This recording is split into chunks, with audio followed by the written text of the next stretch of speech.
Live from Orange, California, welcome to the Men's Collegiate Lacrosse Association Southwestern Lacrosse Conference Game of the Week, live on the Lacrosse Network. Good evening, ladies and gentlemen, and we thank you for joining us here on YouTube for this third installment of the 2012 SLC Game of the Week. We are live from Holly and David Wilson Field at Ernie Chapman Stadium on the campus of Chapman University for this interconference preseason matchup as we welcome the MCLA's number 1 and number 4 teams. From the Rocky Mountain Lacrosse Conference with a preseason record of 4 wins and no losses, the defending MCLA national champions, rated number 1 in the MCLA this season, the visiting Cougars of Brigham Young University. They will face off against the 2011 MCLA quarterfinalist with a preseason record of 2 wins and no losses, this season's number 4 rated team, the home team, the Panthers of Chapman University. Ladies and gentlemen, on behalf of our TLN broadcast team, this is Keith Coretta bringing you tonight's action. And joining me tonight, hailing from Penn State University, long pole for the Baltimore Bayhawks of the MLL, and my favorite team in the MLL, the former Los Angeles Riptide, our TLN color commentator and lacrosse analyst extraordinaire, Hamilton Pollard. So, Hamilton, tonight it's a battle of the MCLA's number 1 and number 4 teams in what has truly become an interconference rivalry. It's early in the 2012 season, but this promises to be quite the matchup. Yeah, you know, Keith, first of all, thank you very much for including me tonight. I appreciate the opportunity to be here. You know, the thing that I'm looking for mostly tonight is to see how Chapman is going to respond to this 1 versus 4 matchup. You know, they are 2-0, but at the same time, I don't know that they've necessarily met with a program like BYU that has the size and I think overall the maturity that they do. You know, they are the returning champions. In addition to that, they're coming with mostly a senior-junior offense and defense, whereas the Chapman Panthers look like, for the most part, they're going to rely on the youth out of their offense and some of the more mature and older defensemen. Their defense, for the most part, is juniors and seniors. Their goalie is I believe, a senior. Or junior, I'm sorry, Matt Sathram is a junior, but BYU is bringing some big boys to town, and most of them are juniors and seniors. So we'll see how this goes. Well, I think you hit the nail on the head, Hamilton. If you look at last year's season for Chapman, they had a lot of younger players. Fortunately, some of those are back this season. We'll see what they can do, see if they can turn things around. I think they were a little disappointed in where they finished last year. They did make the quarterfinals in Denver for the MCLA national championships, but I think their desires, as they all are out here, take it to that next level. Yeah, you know, and I agree, and I think that the even though they played to the quarterfinals last year with the youth that they had, you know, that opportunity to play in a tournament type setting will provide these kids with a tremendous amount of growth and a tremendous amount of maturity. So, you know, even though they are their offense is predominantly sophomores, you know, we do have some 2011 SLC first team players or freshman players from that team. In addition to that, you know, I think that a year under the belt and a strong preseason, we'll have to see how these guys show up today. And if they show up to play, I think they will. Looks like our starters are meeting down at midfield for their coin toss. So our captain's meeting has already occurred prior to the broadcast. The officials for tonight's game are Woody Jocelyn, John Bistowski, and DJ McWade. They line the 2 starting lines up.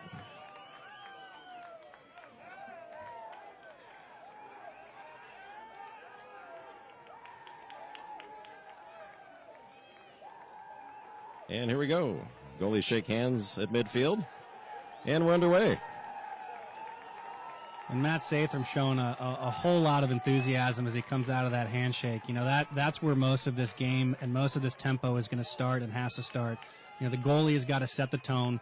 He's got to show these guys exactly what kind of tempo he wants this game to be played at, and that'll breed out through the defensemen into the midfield and down to the attack, and all the bench guys will feed off of that as well. So, you know, good luck to both the coaches and good luck to both the teams. I think this will be a great game.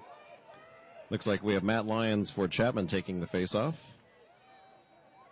And BYU wins the faceoff. Oh.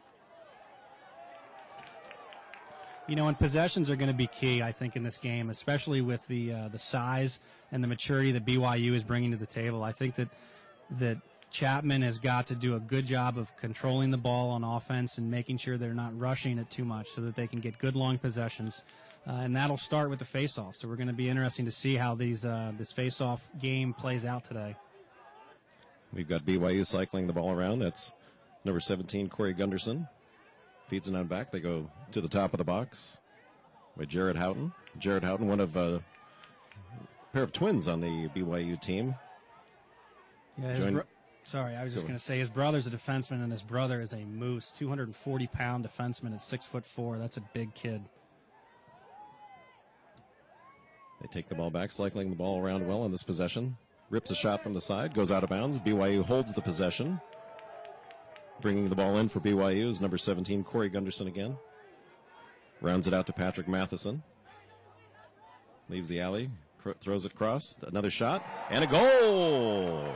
You know, that's a tough play, too, for the defense there, because as most defenses are taught, they're going to generally fade towards the ball as it is. So for them to get that through pass to the backside and then get that shot off, it's very difficult for the goalie to go from one side of the cage to the other. I mean, a good hard shot and a very difficult save to make for a goalie, but at the same time, you know, the sticks have got to be up and the defense has got to do a better job of making sure they're covering that backside. Once again, that BYU goal scored by number 4, Ted Farron. The assist on the goal credited to number 18, Patrick Matheson. And BYU scores first at about 14:03 here in the first quarter.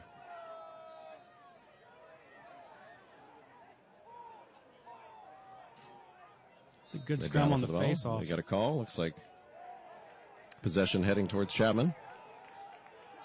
So Chapman takes their first possession of the game. So really no defined leader here in the face-off area between BYU and Chapman. You know, again, if that game can be played at a level where it's always competitive, meaning not one team is doing a better job of winning the face-off or controlling the face-off X, you know, this game can go in either direction. And I think that Chapman will rely on that now that they've got here on their first possession. Chapman rips a shot, goes wide. They'll hold possession following the shot.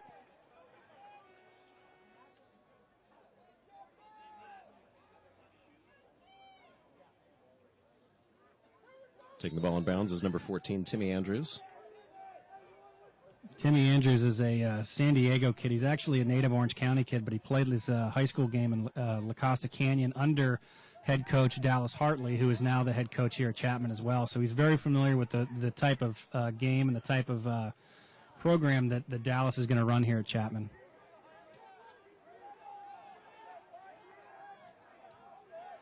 And this is exactly, I think, what Chapman wants. They want to possess the ball. They want to have a good long possession, take good hard shots, and take their opportunities. I don't know that I necessarily would have chosen to shoot the ball in that situation. A good save and a pretty easy save for Gore for the BYU team. Gore with a good outlet pass, good transition for BYU into the offensive zone. They settle the ball down back at X. It's number 4, Ted Farron. Feeds over to number 17, Corey Gunderson. Back over to Farron. Looks to direct traffic back from X. Being covered now by Walrath, who is probably, from what we understand, to be Chapman's best player, especially on the defensive end of the field. He brings a very strong junior season to the table and is now starting his senior campaign here. He was on the backside on that first goal, so maybe a little ball watching there early in the game, but let's see if he doesn't settle his defense down and have a good stand here. And Matt Walrath, also one of the captains for Chapman, sets quite the example. He is a workaholic, from what I understand, working out 8 days a week if possible. BYU again holding possession. It's Riley Hales, another Southern California product. Riley from Foothill High School here in Orange County.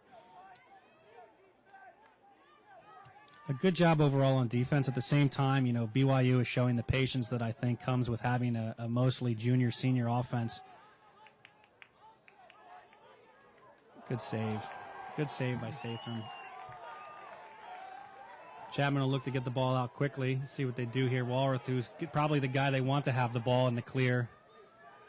We got to get the middies involved. Tries to cross midfield. Great ride by the BYU team. Jason Arias crosses midfield, looking for the touch. And Chapman's got their second possession working here. Ball going out to... So, I mean, a first bit of offense, a good settled goal for BYU, but it seems like both teams are calming down at this point. So I think this is going to turn out to be quite a good game. I mean, both teams are possessing the ball well on offense. Both teams are taking their time. defenses seem to be fairly consistent at this point. So, I have to say, this could come down to face-offs, and it could come down to errors being made. Whoever makes the least errors is going to win the game. But let's just see how this game unfolds. Let's see if Chapman can show the kind of patience that BYU did in that last possession. That would be good. Ripped a shot. There's a goal. Good dodge, good split to his left hand, good shot to the far post. It's exactly what you want to see out of a shooter. You want to see a good dodge, create the separation between him and his defenseman, get his hands back hard, and shoot to that far pipe. That's exactly what he did. And with that goal, we're tied up here at 10 minutes remaining in the first quarter of play. The goal for Chapman credited to number 10, Justin Shields, his first goal of the game. Justin, a senior this year, 6', 200-pounder. And Chapman's now on the board.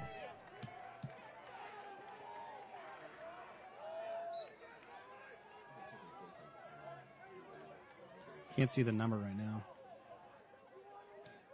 We got a scrum at midfield on the faceoff. Joey Meacham. And Chapman wins possession. Looks like a push from behind with no call. Chapman settles it in their zone. Outlet pass to Walrath. Sends it across, goes up midfield. Crosses midfield. Good patience by Sathram there to clear the ball and get it into the offensive end for Chapman. Again, I like what's happening in the faceoff circle. I mean, if anything, you've got to make it competitive, and that's exactly what Chapman and BYU are doing. They're making it competitive. They're forcing their wing guys, and they're forcing the ball back into a clear situation. So it looks like the game is not going to be defined at the faceoff circle, which is exactly what you want to do if you're going to be competitive. It was A.J. Rafter for Chapman. Good check. The local product taking the shot, but it goes high. Let's see the ride here out of Chapman. If they ride this ball well, they may have an opportunity to get it back quickly with numbers. It looks like BYU is going to get the ball out of their end and clear the ball. Chapman failed to capitalize on the momentum from that last goal. We'll see how BYU responds now. Ball goes out to Neil Wallace for BYU. He dishes off to number 18, Patrick Matheson. Matheson settles. In now is Jared Houghton. Seems to be the quarterback here at point. Ball off to Drew Shumway. Shumway back over to Patrick Matheson.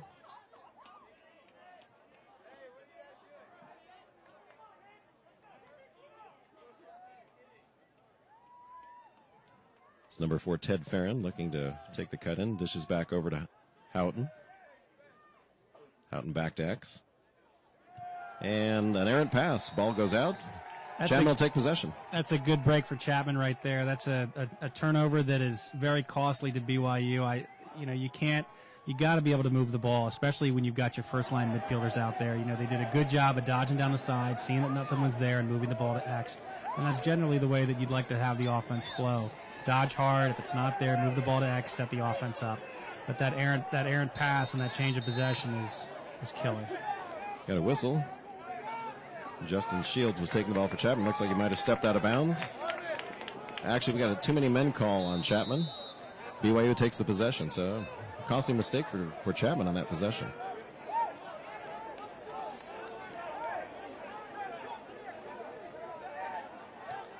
So BYU settles the ball down. Farron passes the ball off to number 18, Patrick Matheson.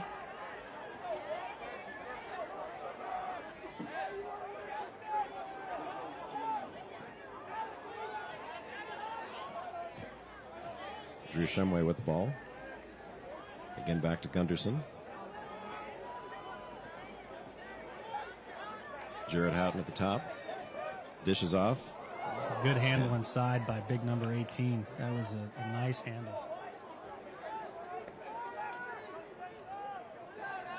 It seems to me that Jared Houghton is going to be looking to dodge down the side. All right, create that slide, and then look to force feed the ball inside. And if it's not there, he'll do what he did previously, which is to move the ball to X. But that was a good look inside and a great handle by Matheson. Too bad he couldn't capitalize on it. Sathram comes out of that, looks to clear the ball. Chapman crosses midfield. That's Justin Shields. He carries it down, top of the box.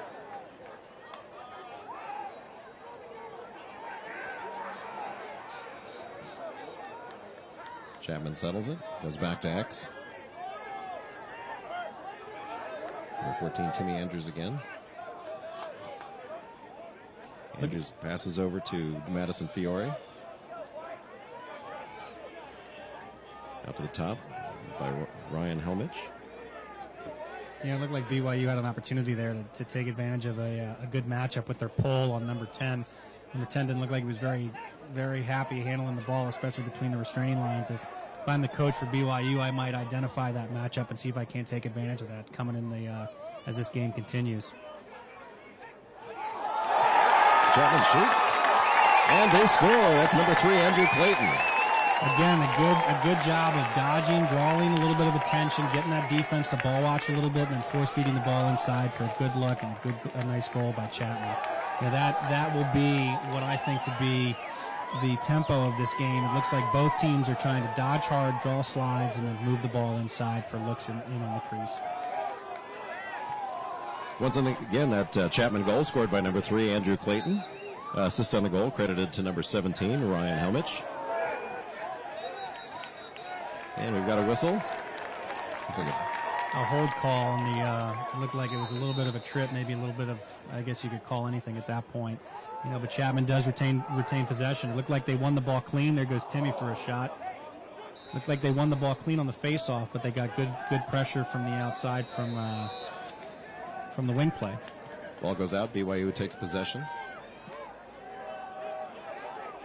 And that's a killer. You got to have backup, especially when you're dodging hard. You've got to have, if you're dodging up one side from your X attack, and you've got to have a guy who trails back so that he can fall back to make that backup play. You can't lose possession on shots like that.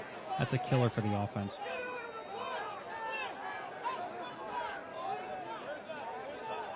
BYU finally crosses midfield. Gets the touch. They take their possession. We have about 5 minutes remaining here in the first quarter of play. Chapman is up 2-1.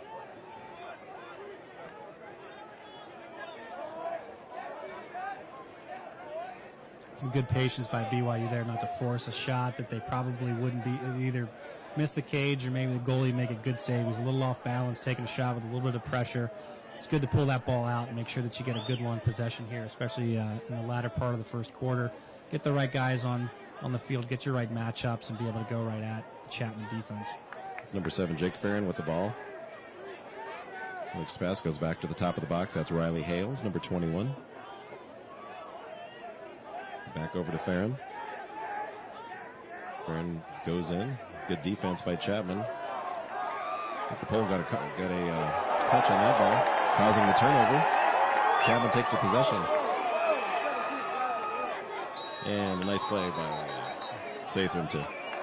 Good job, but he can't go back into the crease there, so he's going to give up possession of the ball, especially in that situation. You know, you got to be smart as a goalie, and you got to recognize that you can't run back through the crease with the ball and pull that ball out and get it to one of the defensemen on the wing. Chapman does run an interesting goalie scheme. You'll see Sathram here in the first half of play, and the second half, Warren Nielsen will take over. So we'll see how that pans out for Chapman this evening. You know, and the jury can always be out, too, in those situations, especially when you have a goalie who is consistent, who is your go-to guy. I mean, he's really the quarterback back there, and it would be the same comparison as running 2 quarterbacks in an NFL or a college game. And you really want to have your goalie be the leader on the team and have him set the tone for the entire game. But, you know, Sathram is making saves, and at the same time, Warren Nielsen was a 2011 SLC on the all-freshman team. So definitely have got some talent in both of their goalies. We got a flag down on the play.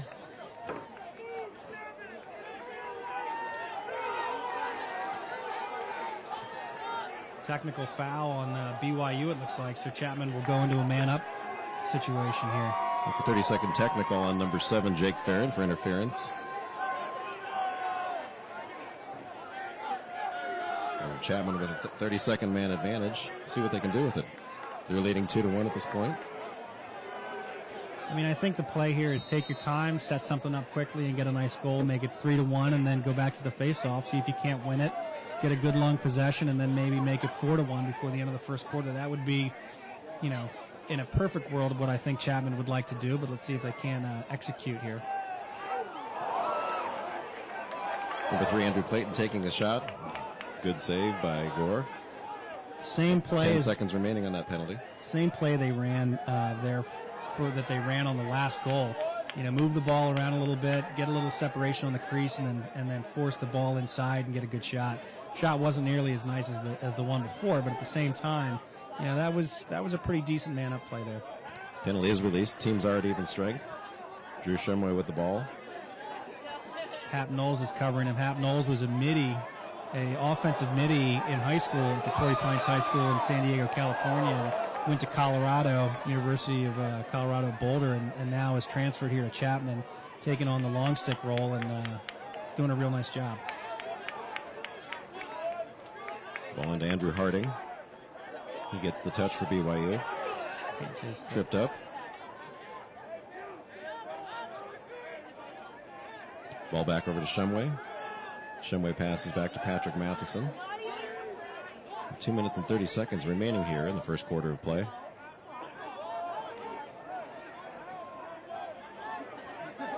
Again, that's Matheson with the pass from Gunderson. Back out to Houghton. Houghton back to Matheson. Takes the ball and takes a look. I'm not crazy about BYU's shot selection so far. It seems to me that these guys maybe think that they're a little bit, maybe they're a little overmatched to the Chapman team, meaning that they can take shots at will and do the things that they want to do. What they need to do is do what they did on that first goal, which is to set up their offense, get the right personnel on the field, and take opportunities when they're presented to them. I'm not crazy about the shot selection so far in the second part of this first quarter. Especially in that last series, looks like they rushed the shot. And again, that patience was a virtue for that first goal. There's an errant pass. It goes wide. Chapman takes over possession. Less than 2 minutes remaining. Chapman has a great opportunity here to grab a 2-goal lead. In the junior midi, Patrick Matheson from BYU, Olympus High School out of Holiday, Utah, he hasn't shown the patience that I think you'd expect out of one of the leaders on their offense.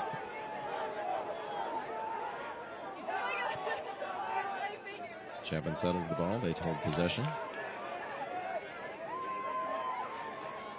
It's Justin Shields for Chapman. Takes the shot. Good save by Gore.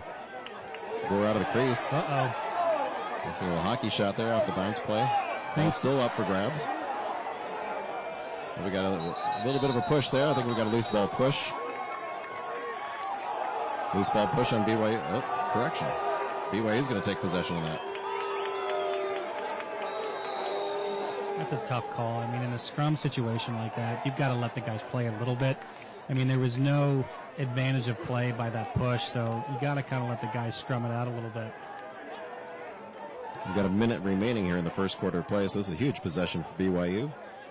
Let's see what BYU does here. Are they gonna go back to the patience that they showed, or are they gonna try to force it? If I were their coach, I would be getting them to settle the ball down and get the right personnel on the field and have the last shot here at the end of the first quarter. Otherwise that'll hopefully carry the tone into the second quarter and get away from this rush shot sort of situations they've been looking at here in the second half of this first quarter.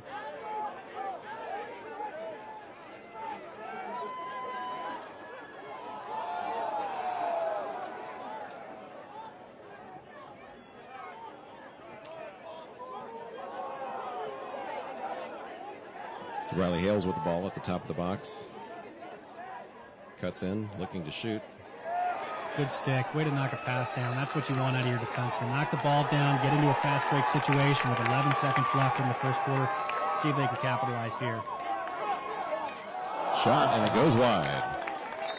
3 seconds remaining here.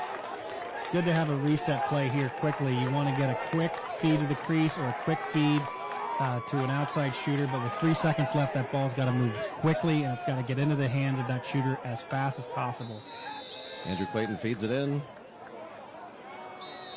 And there it is at the end of the first quarter of play. Our score, the Panthers of Chapman University 2 and the Cougars of BYU 1.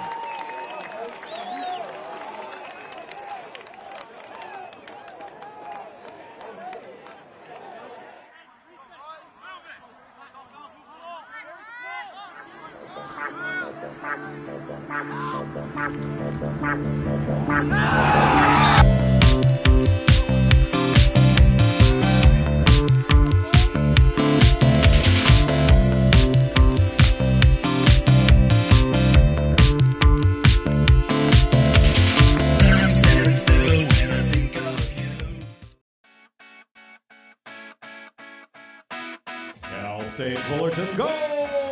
Scored by number 88, Cameron Cole. That pass picked back up by Chris Cole. Penalty is released. Teams are now at even strength. And we've got another Titan goal. Titans. Dishes the ball off to his brother Cameron Cole. Cameron turns, rips, shoots, and he scores.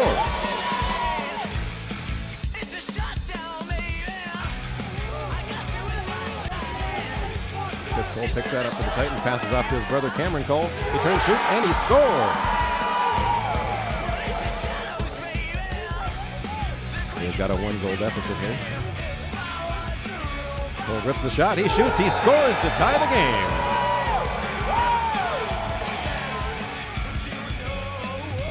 Dishes off to Cameron Cole. Cameron turns, shoots, and he scores!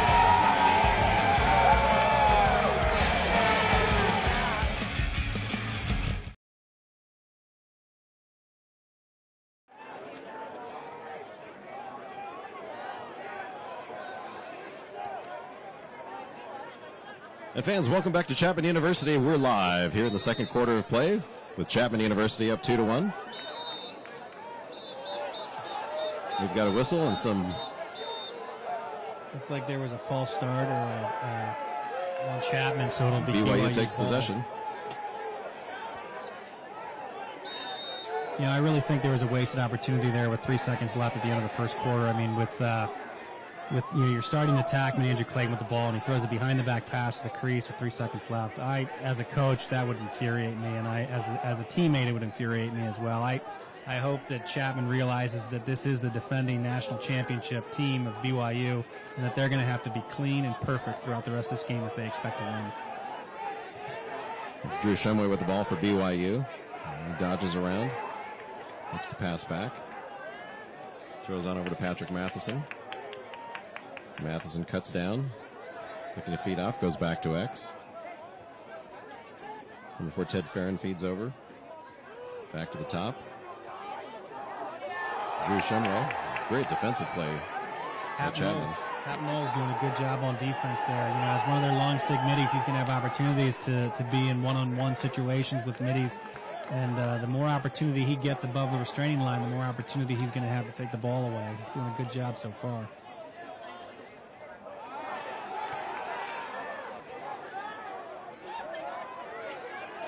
Chapman's defense has done an excellent job of shutting down BYU. Doing an excellent job, especially since they're undersized. I mean, most of these kids from BYU are well over 190 pounds. Some of them even over 200 pounds. And, you know, Chapman, although a good, strong team, you know, they, for the most part, are not as big as these BYU kids, but doing a great job and standing strong. Point-blank shot by number 18, Patrick Matheson for BYU, but an even better stop by Sathram. He's got the ball, looking to pass in the transition upfield. Good job. Dishes to A.J. Ratner. Good job by Chapman's defense there. That was well played, and showing some real strength and numbers there, and doing a good job playing team defense. It does seem that Chapman, after that first series, made a few adjustments and really seems to be the dominant team since that first BYU goal. You know, and I'm not going to say that there isn't any sense of confidence on this Chapman team, but, you know, anytime that you step on the field with the defending national championship team, I mean, there's going to be a sense of awe no matter who you are. And the reality is it probably took a few seconds to calm down a little bit. And get a flag down in the play. Once they got through that first series, they're settled down. Now they're playing great defense.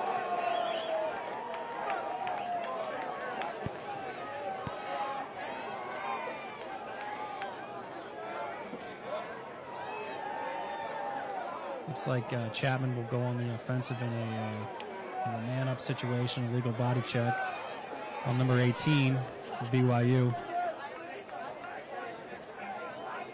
So we got a 1-minute personal on BYU. Again, that's number 18, Patrick Matheson. And that will be locked in, so, you know, the goal will not cancel out the penalty, so Chapman may have an opportunity to have a couple man-up goals here. Chapman with a great opportunity on this non-releasable penalty. They take the possession. Oh, and a great shot. Nice shot. That was a great high bounce shot. Put the ball on the ground well out in front of Gore. he's got to guess to how it's going to come off that turf, and it came at the right angle and put the ball in the back of the net. That was a great shot. Scoring for Chapman University, that's number 17, Ryan Helmich. That's a goal scored with the man advantage, and again, that is a non-releasable penalty. So with time left in that call, Chapman will maintain the man advantage. And, we mentioned earlier in the broadcast a little bit about Matheson and his decision making on the offensive end of the field, and it now appears that his decision making on the defensive end of the field is affecting the success of this BYU program as well. Again, a leader on the team, a junior midfielder, probably a guy they look to in the offense as well as on the defense, and the bench certainly is going to look to with the younger kids. He's got to be making better decisions than that.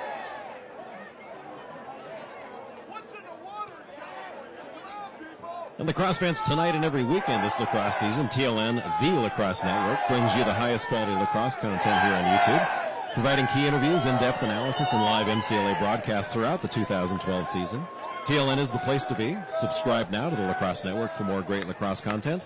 TLN is the Lacrosse Network on YouTube. TLN, all things lacrosse.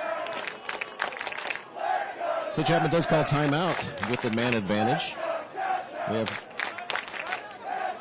have 49 seconds remaining on the man advantage for Chapman, so they got plenty of time to tally another one here. Up 3-1 with 12 minutes remaining here in the second quarter of play. This can be a big momentum shift for both teams. If Chapman puts another ball in net here, puts the game at 4-1, puts BYU on the ropes, it can really set a tone as to how these guys are going to continue to play the rest of this game. At the same time, BYU with a good defensive stand, can run out this clock on this penalty. That can also be a tone setter for the BYU team to say we're still in this game and we've come to play. So we got the face-off at midfield. Number 13, Mikkel Walker for BYU holds possession. BYU trying to kill time.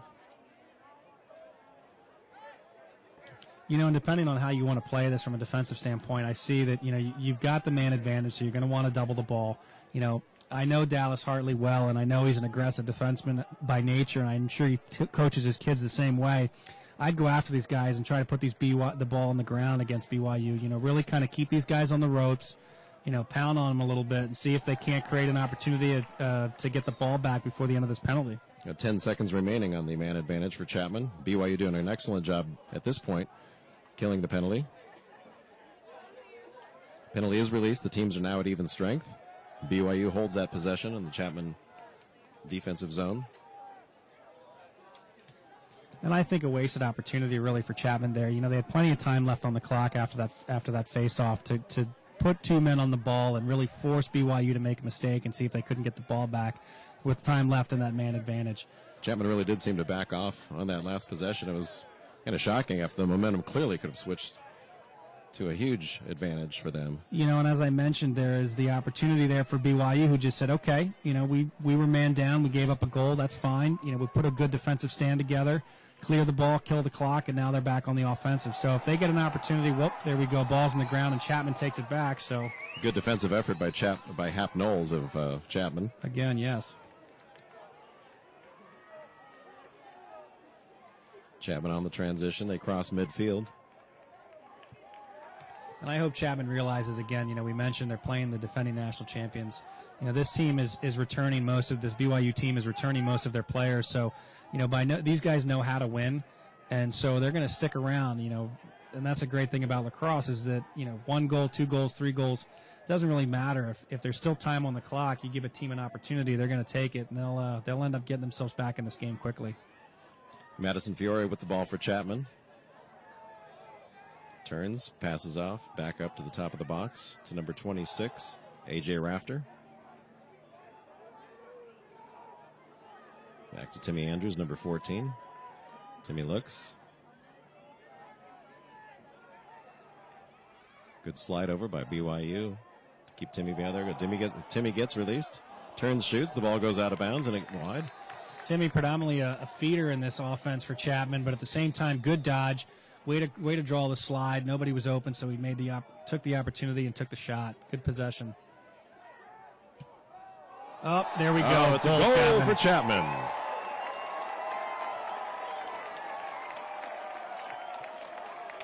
Chapman goal scored by number 26, A.J. Rafter. A.J., a local product out of Tustin High School here in Orange County. His first goal of the game. With that, Chapman takes a 3-goal lead here with 9 minutes and 22 seconds remaining in the second quarter of play.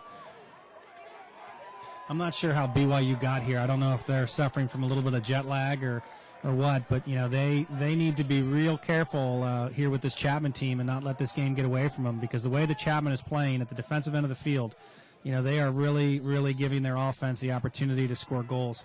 And BYU's got to be real careful not to let this game get out of hand. Chapman with an illegal procedure on the faceoff. BYU takes possession. Again, the faceoffs are going to play a part in this game, especially if we continue to see goals being scored.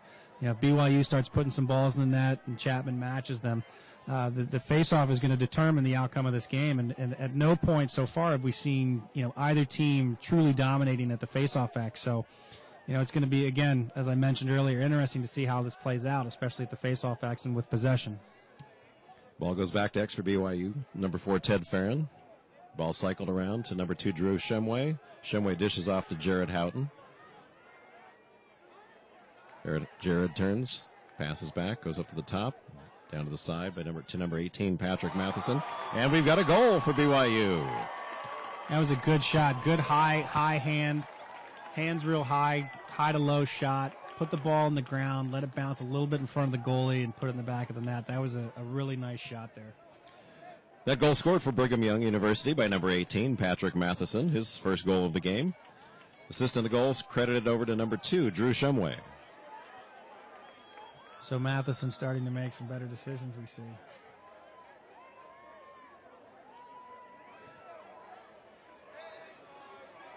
Faceoff looks like Chapman's going to win the faceoff. Number 9, Matt Lyons. Good defensive effort to take the ball down. It's up for grabs at this point. You know, without a clear fast break opportunity there from Lyons, he's got to move the ball to the side. He's got to get the ball in the hands of his attackman and possess. Chapman wins the battle, takes possession back to Timmy Andrews at X. Feeds the ball over to Tyler Saby, a correction. That's number 3, Andrew Clayton.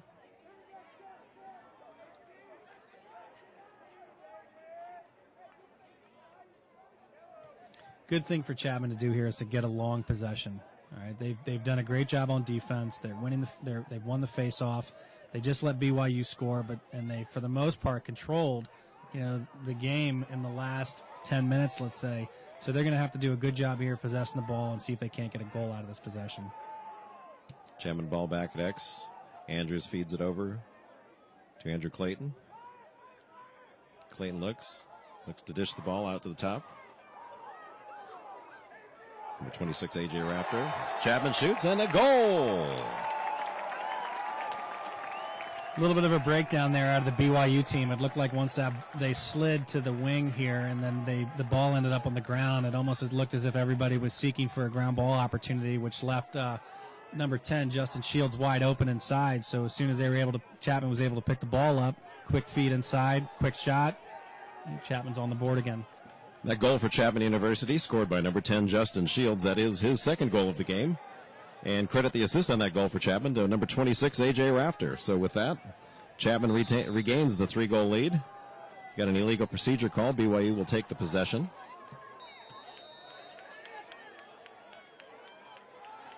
You got numbers on this side, BYU does, but Chapman does a pretty good job of correcting it and getting slow playing until they're able to get all their guys on the field.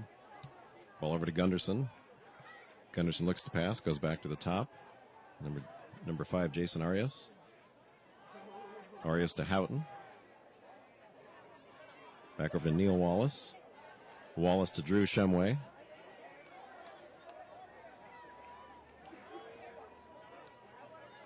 Over to Patrick Matheson, number 18. And dishes back to number 2, Shumway.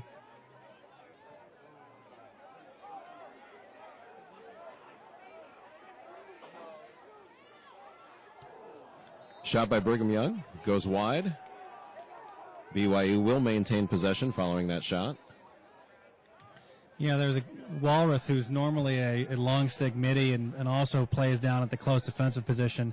You know, I think that Hap Knowles is come along as well as he has in this program, that they could really move Walworth around and really do the matchups that they need to do. That being said, shot and a goal. That being said, Walworth there, coming out to the ball, a little bit awkward. Good catch by the BYU, stepped around him and got the shot off. Credit that BYU goal to number 4, Ted Farron. That's his second goal of the game. Assist on the goal to number 17, Corey Gunderson. So with that, BYU cuts the lead down to 2.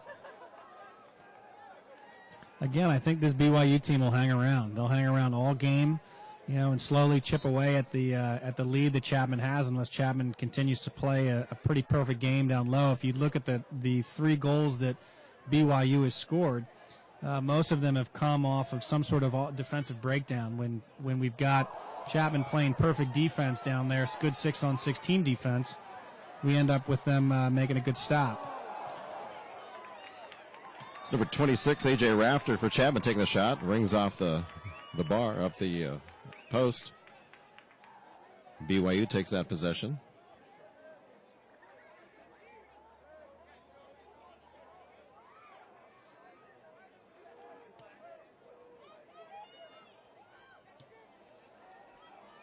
BYU with the possession.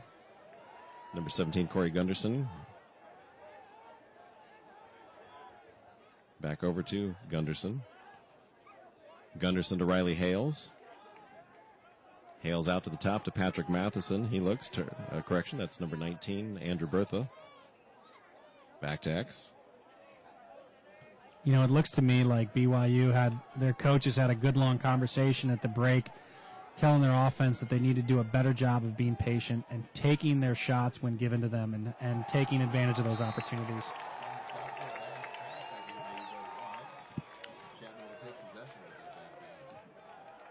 Other than the turnover there, it looked like BYU was putting together a nice little possession.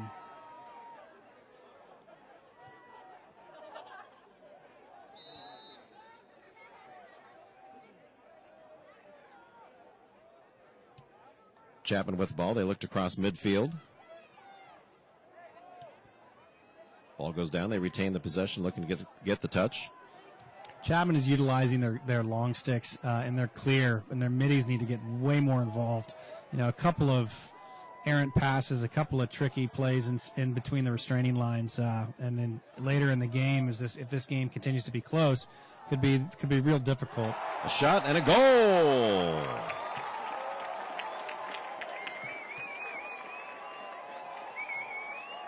That Chapman goal is scored by number 10, Justin Shields. That's his 3rd goal and a hat trick for the game.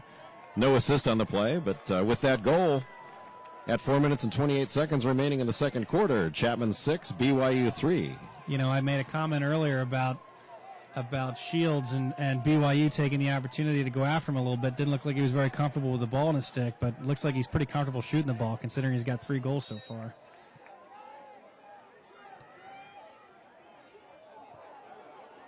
Chapman wins that faceoff. They take possession in their own side of the field. It's number 19, Nick Remlinger. Good aggressive defense by BYU there. They did a good job of taking that ball away. Chapman with a pass that goes off the mark, goes out of bounds. BYU will take possession. It'll be interesting to see what BYU does here. If they can put a ball in the net here, make it 6-4, it's gonna be a good momentum swing for them. They have to show that patience that they've showed so far. So it looks like they're going to have a talk it over a little bit, or at least Chapman's going to try to figure out who to put the right defense on and see if they can't find the right matchup here. And we've got a timeout taken by Chapman University. Once again, with 4 minutes remaining here in the second quarter of play. Chapman 6, BYU 3. I'm going to be interested to see exactly what happens with BYU on this possession. They're going to have to do a good job of possessing the ball and hopefully getting a goal out of this, especially with 4 minutes left in the half. Attention high school lacrosse players, if you're ready to take your game to the next level, if you're thinking about playing lacrosse in college, well then the Southwestern Lacrosse Conference might be the place for you. Enjoying success each and every year at the Men's Collegiate Lacrosse Association National Tournament, the SLC continues to grow with outstanding member colleges and universities. With 10 Division I and 14 Division II schools, the SLC highlights outstanding educational opportunities afforded by some of the finest learning institutions here in the Southwest and the entire country. Lacrosse players, you can take your lacrosse game to the next level at an SLC member college or university. And the SLC thanks YouTube and the Lacrosse Network for placing the spotlight here on the SLC Championship tradition.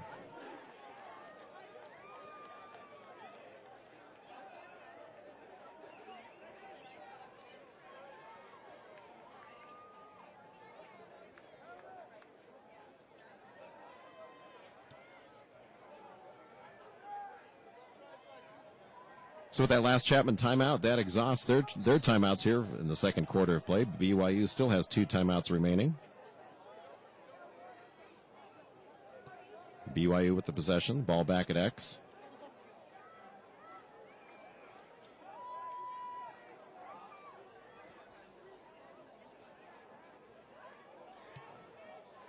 Number 21 Riley Hales at the top. Dishes the ball over to Andrew Bertha. Bertha in close, he shoots. That's a tough shot to take with from the right side when the goalie's holding that pipe. You got no angle. You're basically giving up a possession. You know, again, BYU looked like they were dodging well. Looked like they had, the right guys on the field. Good opportunity during a timeout to make sure you can set up a play, and they sort of waste it there by taking that shot right. Looks like they stepped off sides, but no. Zach Nickelman dishes off the ball over to A.J. Rafter. And we've got an offside on Chapman. BYU will take possession.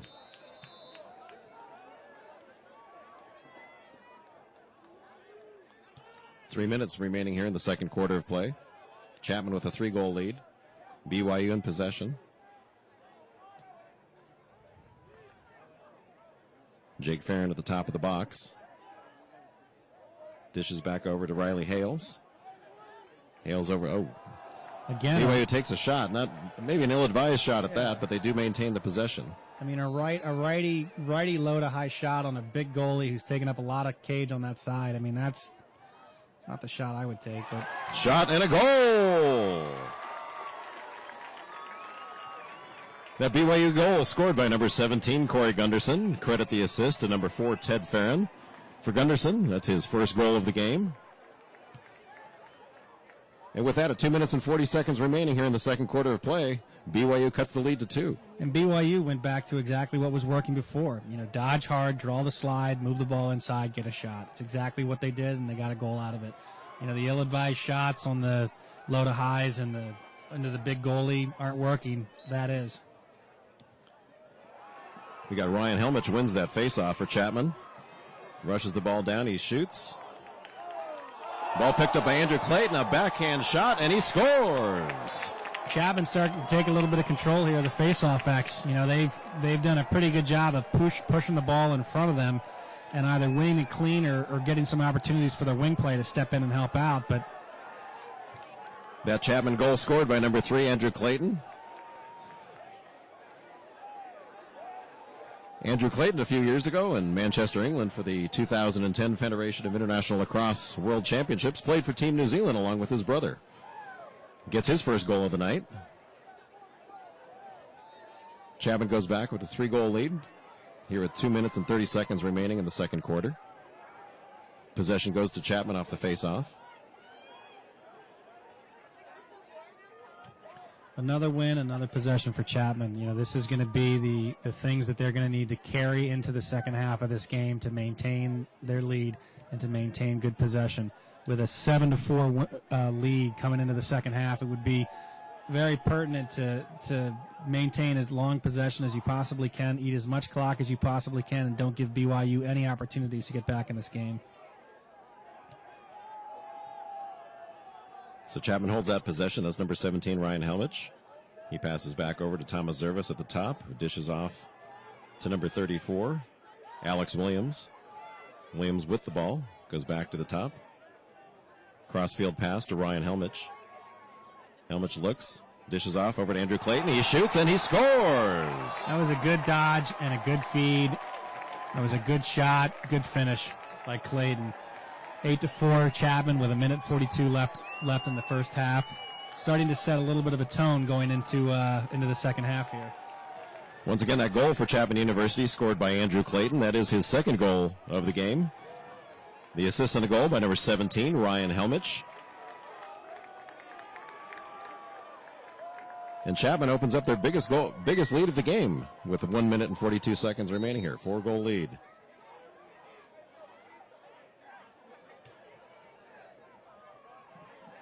Helmich doing it at multiple ends of the field at the face-off X, in addition down the offensive end. And it looks like Chapman's going to retain possession off of that face-off.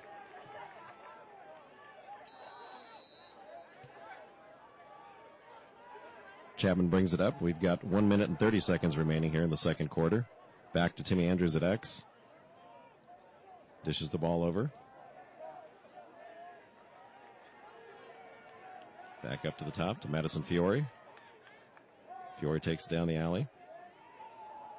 Back over to Andrews at X. Timmy cuts. Passes off. Looks like that shot went wide. Chapman will maintain the possession following the shot. You know, Timmy Andrews drawing the big defenseman, Jacob Hoffman, who's 6'3", 240 pounds, but doing a really fine job.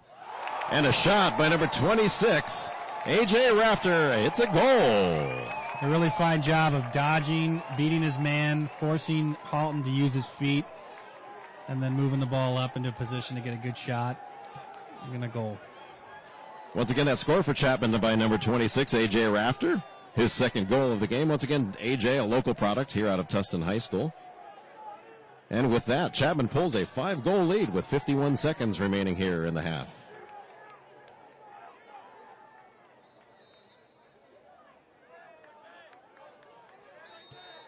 BYU wins the possession on that, but a great defensive play by Chapman to break up the pass. It's a scrum at this point. Both teams fight for the ball. It's still down. And that's bound to happen. We got a whistle on the play. Loose ball push. Assess to Chapman. BYU holds the possession. And we got a timeout. Brigham Young.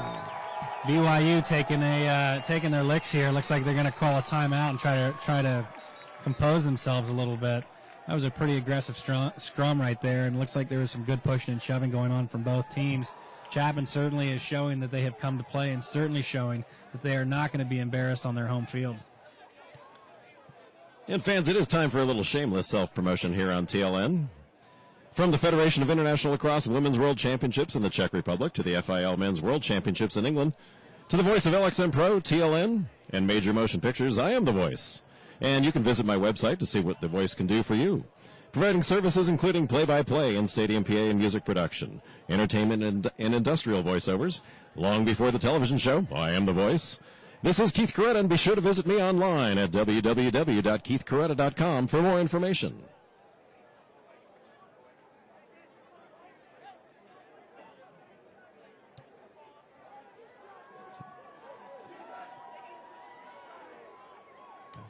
So with BYU with possession, a timeout, and 37 seconds left in this half, it's going to be very important for them to maintain good composure and get that last shot. Not to rush anything, utilize the players that they have on the field, dodge hard to the cage, get that slide draw, and hopefully find something either inside or on the backside to get a good shot on goal, make the goalie move, and put a goal, since they've had, for the most part, what we believe to be 3 unanswered goals at the end of the second half, or I'm sorry, the end of the second quarter. This is that was a critical timeout, BYU. They do need to tally up a goal here with 30 seconds remaining here in the second quarter. Ill-advised pass. I mean, you've got to take care of the ball. You can't throw 30-yard looping passes in that situation. Keep it simple. All right, you got 21 seconds left on the clock. Get a good matchup, get a good dodge, and get a good shot. You know, you start trying to get fancy, and it's just not going to work out, and it hasn't so far for them. Really have to credit the Chapman defense. They've taken BYU away from what would probably be their game strategy, making ill-advised passes, rushing the ball. I don't know if it's a comfort zone thing or what, but it seems to me that Little buddy pass there from Sathram. Looks like we're going to end up having BYU getting another opportunity here before the end of the second half. The ball does go out of bounds. BYU will take possession. 15 seconds remaining here in the second quarter, so BYU has one last opportunity to cut that lead by Chapman. Taking the ball into play is number 18, Patrick Matheson. He gets the touch in the box.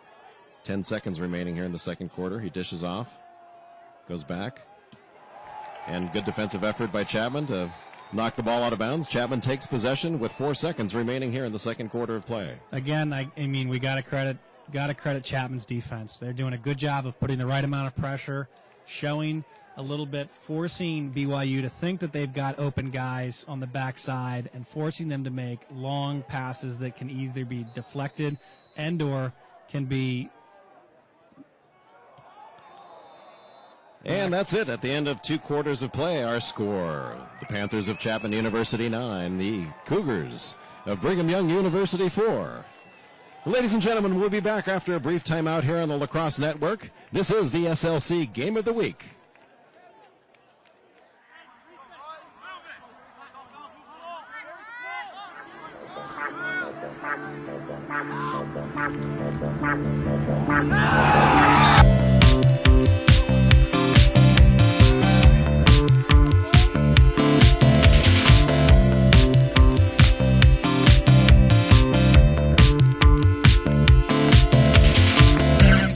This is Jack Sandler from Skidmore College. Hi, this is Dave Campbell from Middlebury College. This is Coach Ranigan from Trinity Lacrosse. Coach Kyle Benton from St. Lawrence University. Chris Malone at Arizona State. This is Sean McGonigal. This is Coach Mike Allen. Dallas Hartley. You're watching, and you're watching the Lacrosse Network. Boom.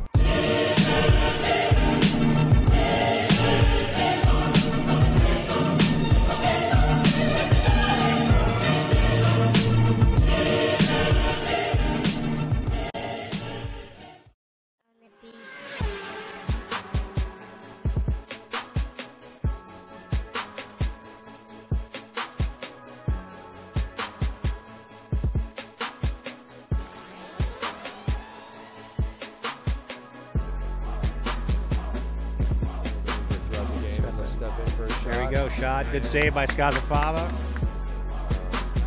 Great lefty. Oh, great save. Great save by number 21. These guys to make outside shots. Giving their goalies a chance. At the same time, we take a look right there, an open shot up. And we got our first rebound goal and a of the game. Zach Winters. J.R. Borman comes around. Kyle Packman gets a shot inside off a good.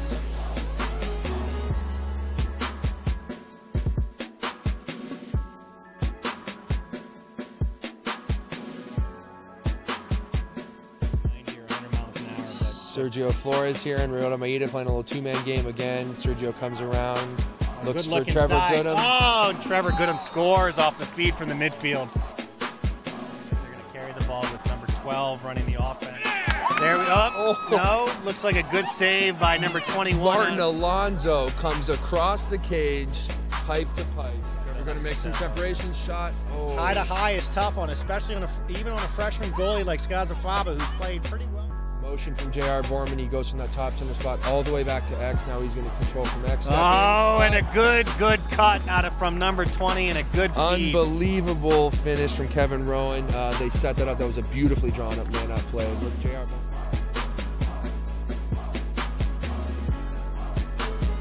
UCLA, he's running a ton of motion out of their man-up.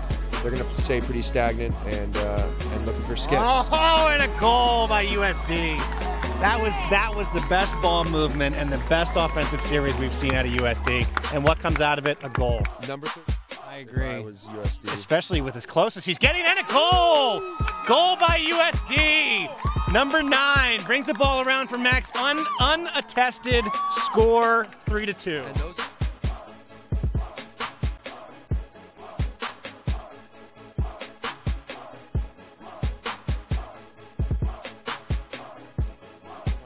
ball, really skips it across. Good skip pass. Austin Pavin up to Danny Brahan, back down, coming around, shooting, goal!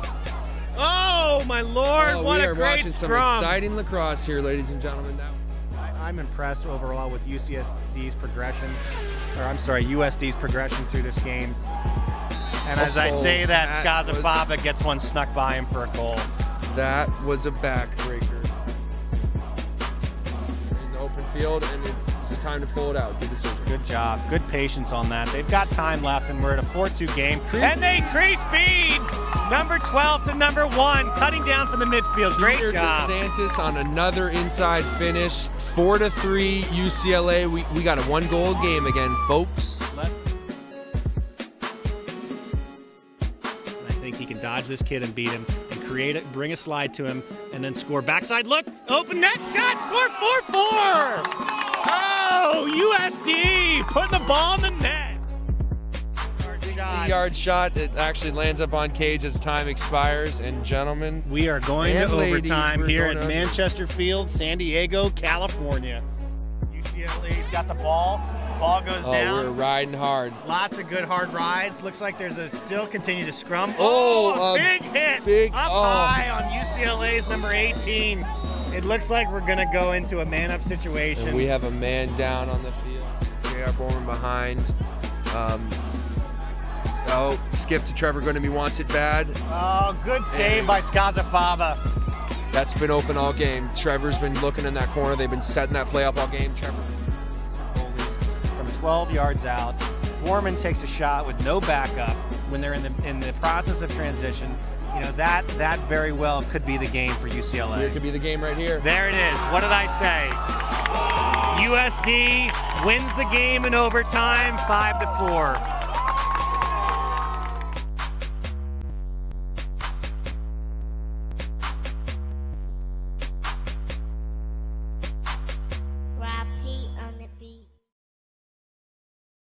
Are you working?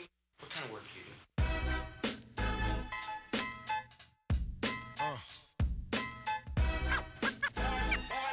What is it you want to do when you grow up? Hey, yo, I'm gonna be a tit-out.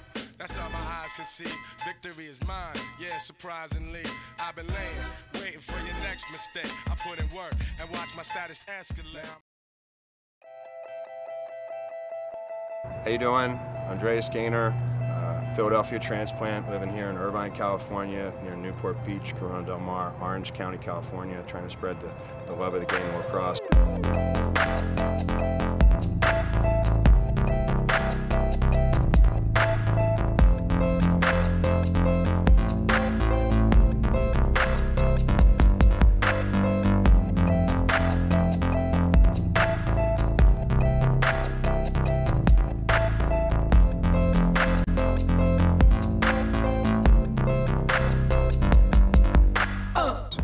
Philadelphia when I was a freshman, nobody else knew about it in public schools. All the private schools played it.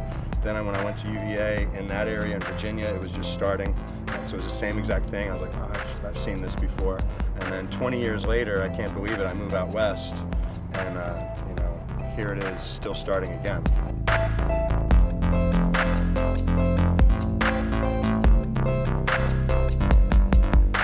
It's been out here about a decade. And the schools that have the programs for the decade are doing really well. They're on top.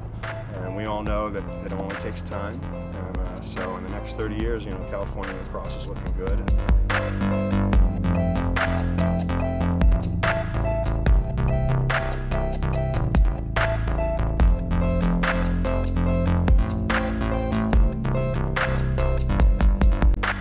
All I'm trying to do is build the lacrosse IQ. And if I can do that here, and in the next 5 years, we're going to see it. You know, hopefully, I'll be a little part of that. And these pickup games are just a part of it because there's a lot of local kids. Like when we started, you know, it just was, where can we find a game?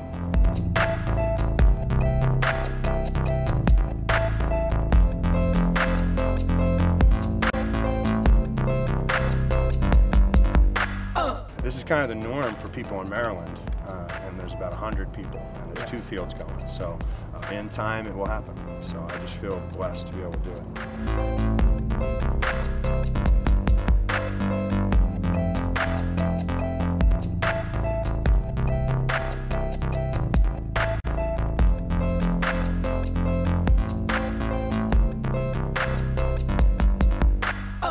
My website is tribeslacrosse.com, TRIBZ lacrosse.com. That's where you can find us, find me, and find these videos, find instruction, find help, and raise that lacrosse IQ.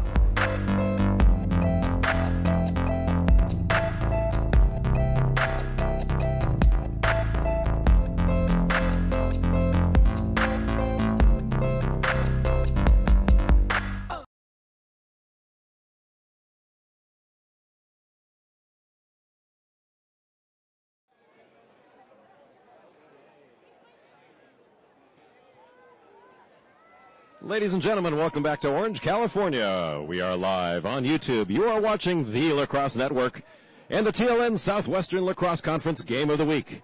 This is Keith Coretta along with Hamilton Pollard bringing you tonight's action. And after one half of play, our score, Chapman Panthers 9, the Cougars of Brigham Young University 4. Hamilton, I think we've got quite a surprise here. A 5-goal lead here at the half. I think that was unexpected probably by both sides. Yeah, number 4 over number 1, and it looks like the Brigham Young Cougars are going to replace the goalie Wes Gore with Rob Osler, a kid out of Suffolk Community College in Long Island, New York. And when we originally were speaking about Chapman and the fact that they go 2 goalies at a game, it looks like they're going to stick with Sathram. You know, the kid has been playing a really good game, and I think in this situation you've got to stick with that. It'll be interesting to see how both these two teams come out. You know, BYU, returning national champions, they're going to have to come out and play a different game than they played in the first half, while at the same time I hope that Chapman, with some of the youth that they have, continue to play the same consistent game at the defensive end of the field, at the face-offs, and on the offensive end. I hope they don't get big heads and think they've got this game locked up, because a team with the veterans that Brigham Young has is by no means out of this game at this point. Although, you know, if Chapman can continue to keep the pressure on it, you know, they certainly have an opportunity to win this game and continue to have the success that they've had so far.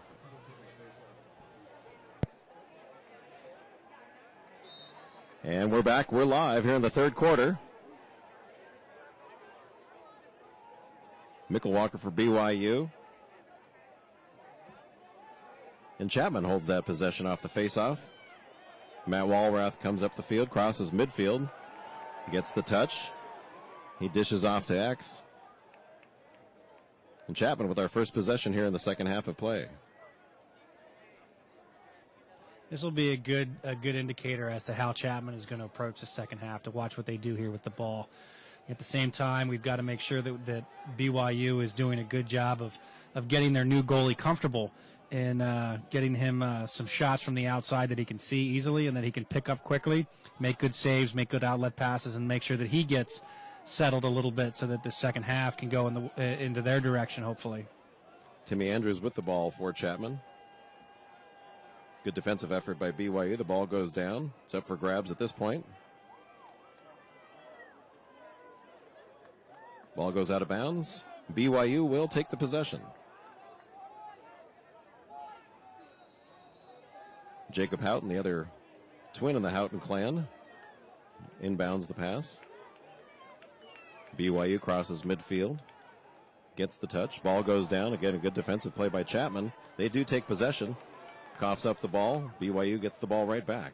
Good solid poke check by Hap Knowles. A really sort of easy, traditional check. A flag is down. Looks like a hold on Chapman. That's unfortunate for Hap Knowles. He did a good job on the defense at the previous play, while at the same time it's difficult for a defenseman to constantly control that stick the way that you wanted to. He just got it locked up underneath the attackman's chin, couldn't get it out, and is going to get a simple hold call on that one.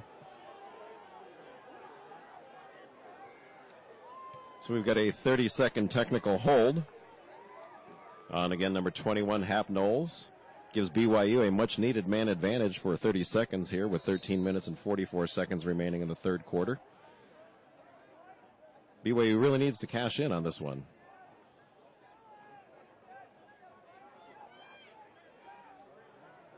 Move the ball around, takes a shot.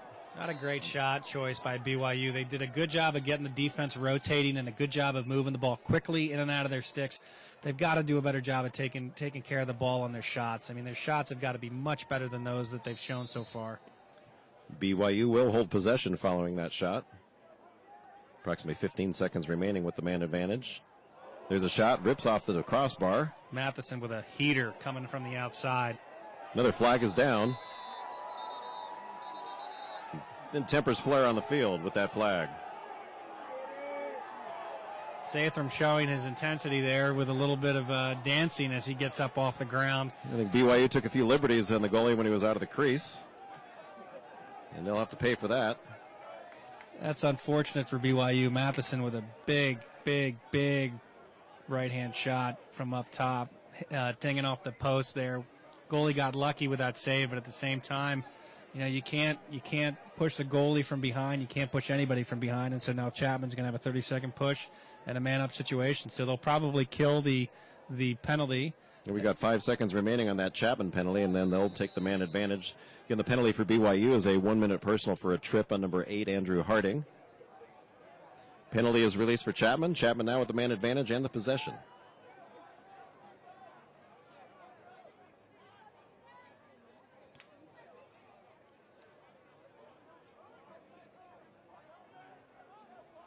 Chapman with the ball, goes to the top with Ryan Helmich. Helmich dishes over to Sammy Simo. Not a great shot choice there either. Fortunately, Chapman does hold possession with the man advantage. Looked like he had Fiore on the backside wide open too, considering that BYU was way up on the crease. If he gets that ball through to the backside and gets it to Fiore, he's got a 1-on-0 with a goalie right on the doorstep. BYU now with the possession. They cross midfield. Still a man down at this point.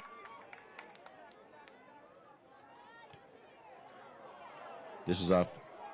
5 seconds remaining in that man advantage for Chapman. Looks like they've done a good job of killing that off. Teams are now at even strength.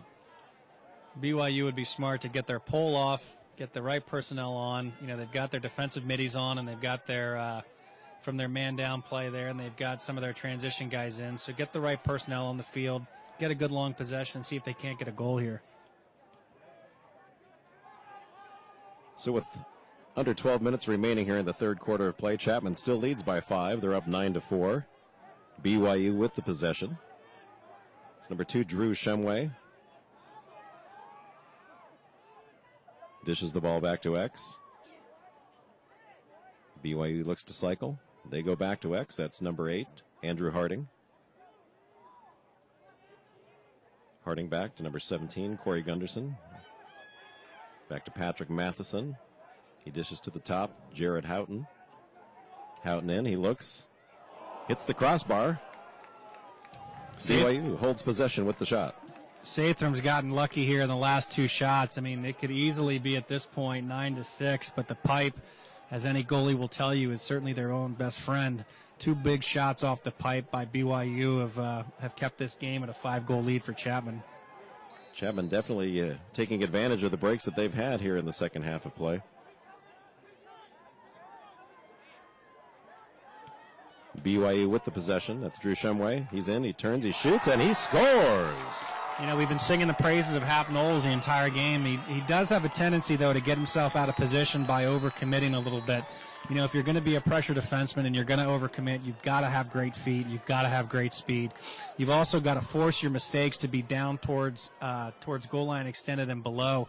You know, you run into situations like that, you end up putting your defense on their heels because then they're forced to slide, and you're ultimately going to see a shot, which BYU just came out with. Once again, that goal scored for Brigham Young University by number 2, Drew Shumway. Goal scored with 11 minutes remaining here in the third quarter of play. The score now 9-5 in favor of Chapman. Ensuing face-off, the ball is up for grabs. Chapman takes the possession. This is going to be key right here. If the BYU can get this ball back with the double or force Chapman out of the box. Chapman holds on to the ball. Now's the time to settle. Now's the time to get the right personnel on, and now's the time to... Remlinger passes over to Tyler Ancarlo. Ancarlo back to Timmy Andrews, who dishes it in turn back to Ancarlo. He looks to X. That's, again, Timmy Andrews, number 14. Chapman making some changes to their midfield line. A little bit of a miscommunication there. It looked like Chapman was going to have numbers with the pole and with the midi on in the transition play there, but... A rip and a shot, and that's number 17, Ryan Helmich, with the goal. His second goal of the game. That was a big rip, too. Nice outside shot. Low to high, hitting right over the goalie's shoulder. It's a nice introduction there for the goalie for Rob Osler from BYU. A little low to high, hard shot right over his shoulder. And with that goal for Chapman, with 10 minutes and 9 seconds remaining here in the third quarter of play, they regain the 5-goal lead. Our score now, Chapman 10, BYU 5. Chapman regains that momentum they carried out of the second half, out of the half. You know, my coach in college used to always say, too, he'd say, you know, this game at this collegiate level, the thing to do is from a defensive, if you can keep a team to 5 goals or less, you got to have expectations that your offense can score 10 goals or more. You know, you give yourself a little leeway on either side of that, you end up winning the game. So it looks to me like now that Chapman is executing that methodology to perfection. BYU with the possession.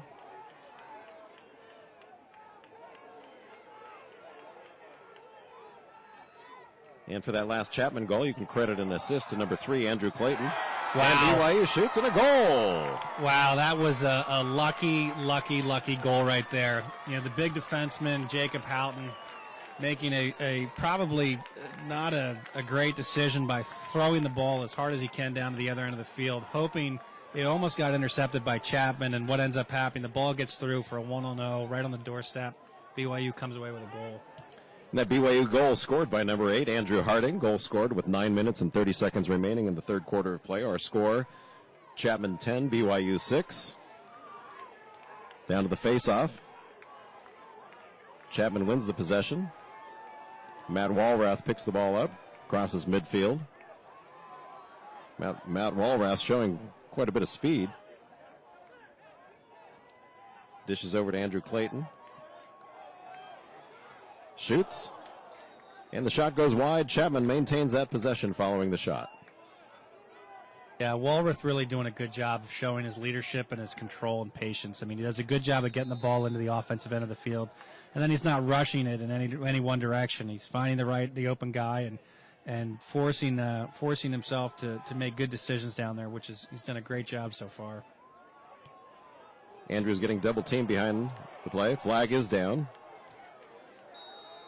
And with that, BYU will go man down.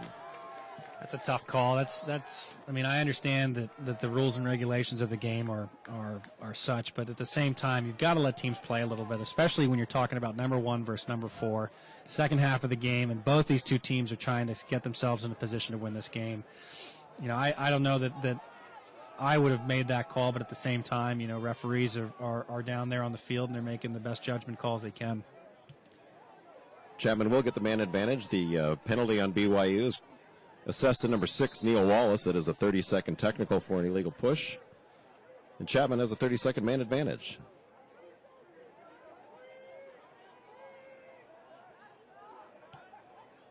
Chapman cycles the ball around. A shot is ripped. Osler with the save. Pretty easy save there for Osler. I mean, not a great shot, you know, kind of a worm burner if that, but at the same time making it easy on the goalie to make that save. Low to low generally doesn't fly on goalies at this level. And the penalty is released. The teams are now at even strength. BYU with possession. Number 13, Mikkel Walker with the ball. Passes over. They're one of those cross-field passes. Lucky BYU held on to that one. Yeah, they're taking some chances here with their passes that I don't necessarily think are what I would see or what I would expect to see out of a team that won a national championship. BYU coughs up the ball. Chapman takes the possession. That's number 17, Ryan Helmich. Rushes the ball up, passes off. Good thought, but a bad pass, and BYU takes the possession. BYU crosses midfield. They do get the touch. 7 minutes and 35 seconds remaining here in the third quarter of play. Chapman holds on to a 4-goal lead. First part of this third quarter, it seems to me that this game has been a little bit sloppier than I think either team would like.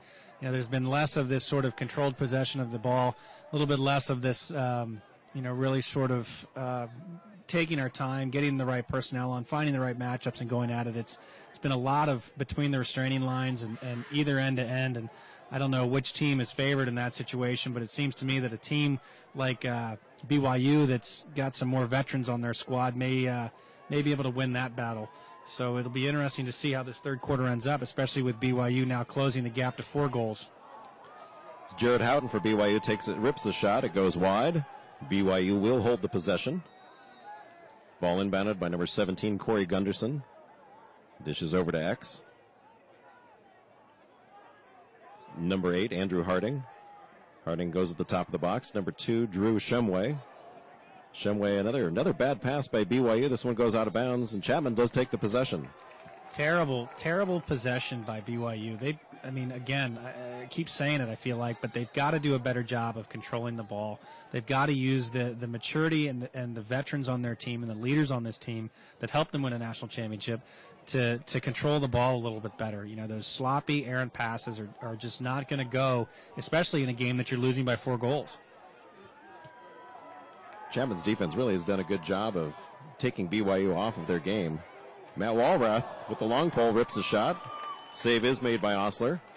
I tell you what, though, you take a shot like that, that's a real long run all the way back to the other end of the field. You got to do a better job of either putting that ball on the net from a real close, in-tight shot or have enough heat on it to get it past the goalie. So BYU with the ensuing possession. Turns shot made by number 4, Ted Farron. The ball goes out of bounds. BYU holds on to that ball. They maintain the possession. So we've got 5 minutes and 46 seconds remaining here in the third quarter of play. BYU with the possession. It's number 17, Corey Gunderson. He dishes off to Drew Shumway. Shumway runs it back. Transitions to the top. Crossfield pass to number 18, Patrick Matheson. Matheson in, Lumbers in. Lumbers is right. The boy is big. Oh, good shot luck. Up close shot by BYU. Denied by Sathram.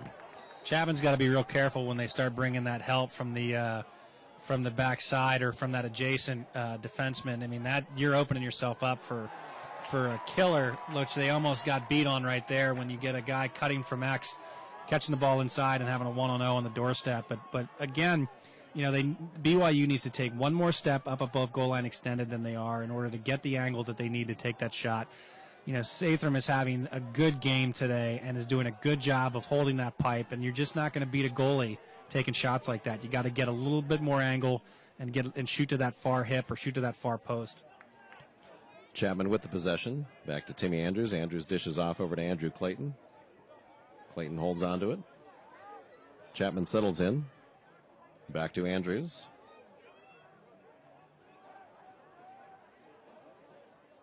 That's number 17, Ryan Helmich. He goes out to the top.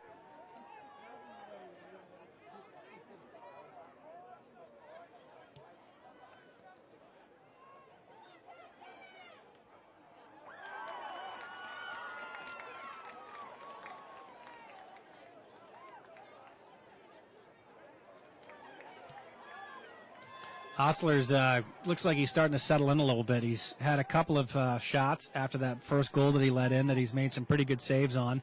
He's doing a pretty good job of getting comfortable, it looks like. So see how he ends up going for the rest of this game. So BYU with the possession. We've got less than 4 minutes remaining here in the third quarter of play.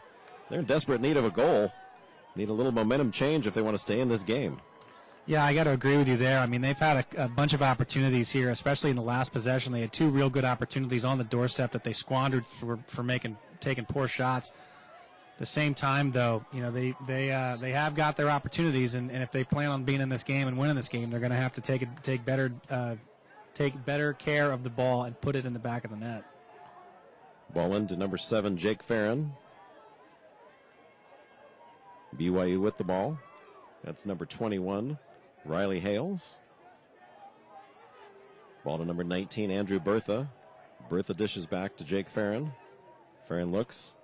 Pass down low. Looks like Sathram broke up that pass. Sathram doing a great job in the net tonight. I mean, really he's helping this defense feel comfortable, feeling confident, and letting them do their job because they know they've got a guy behind them that can make saves and lead that defense. Chapman with the possession. That's Timmy Andrews, number 14.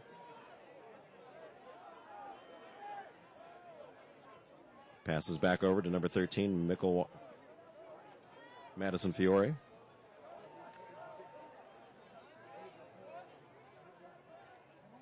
Andrews back to Fiore. Correction, that's Andrews with the ball. Chapman definitely slowing things down here. You know, I just was going to say that it looks to me like Chapman recognizes the time that's on the clock. You know, they see that they've got a four goal lead. You know, they'd like to take this game to the fourth quarter and see exactly what BYU's made out of.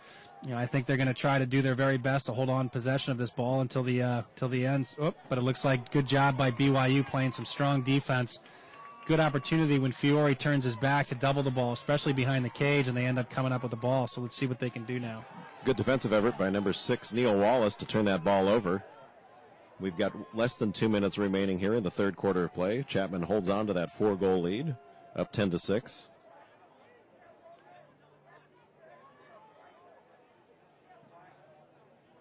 You know, Chapman on defense, I think, has done a good job. They've run a couple of different schemes where they're doubling the ball from different areas of the field and kind of catching BYU off guard, and it's really worked out for them. The one thing they have to do, though, is they have to be careful not to overcommit or to make sure that they are committing when BYU players have got the back to them. Otherwise, you open yourself up and leave players open. And with the way that some of these BYU guys are shooting the ball hard, you know, putting the ball on net will certainly give them an opportunity to score.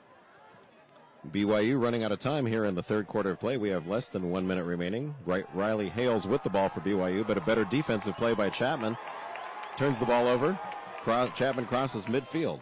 Hap Knoll's looking real good out there in the long stick midi position. I mean, he's taken the ball away a couple of times and created transitions that are very important to the success of this Chapman team. And, you know, they may not all end up in goals, but at the same time, you know, you take the ball away, you get it up into the offensive end of the field. You know, you're putting the pressure on the BYU defense, and you're giving your offense opportunities. And, you know, as we can see from the score, Chapman doing a much better job of taking advantage of those opportunities. Ball goes to the top of X, or top of the box, that is, number 34, Alex Williams. Williams turns, ball goes to Andrew Clayton, he shoots. The save by Osler.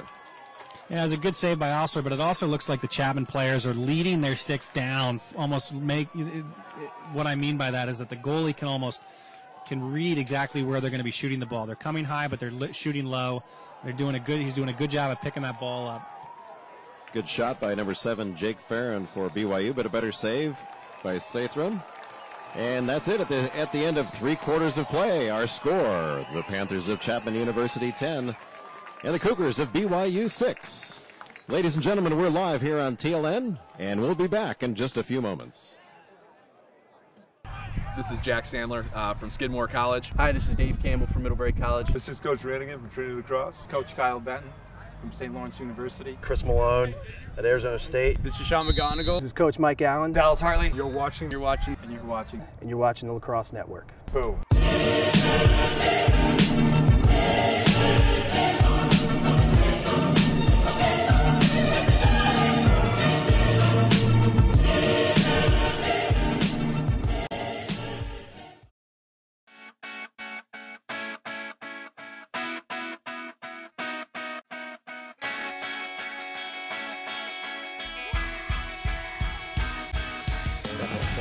There we go, shot. Good save by Skazafava. Trying to get him to maintain possession. Stepping for a lefty shot. Good save by Skazafava on the Eagle.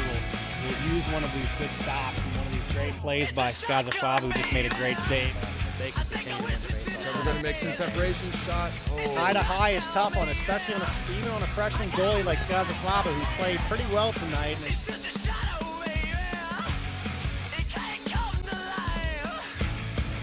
And see if Trevor's running for second for...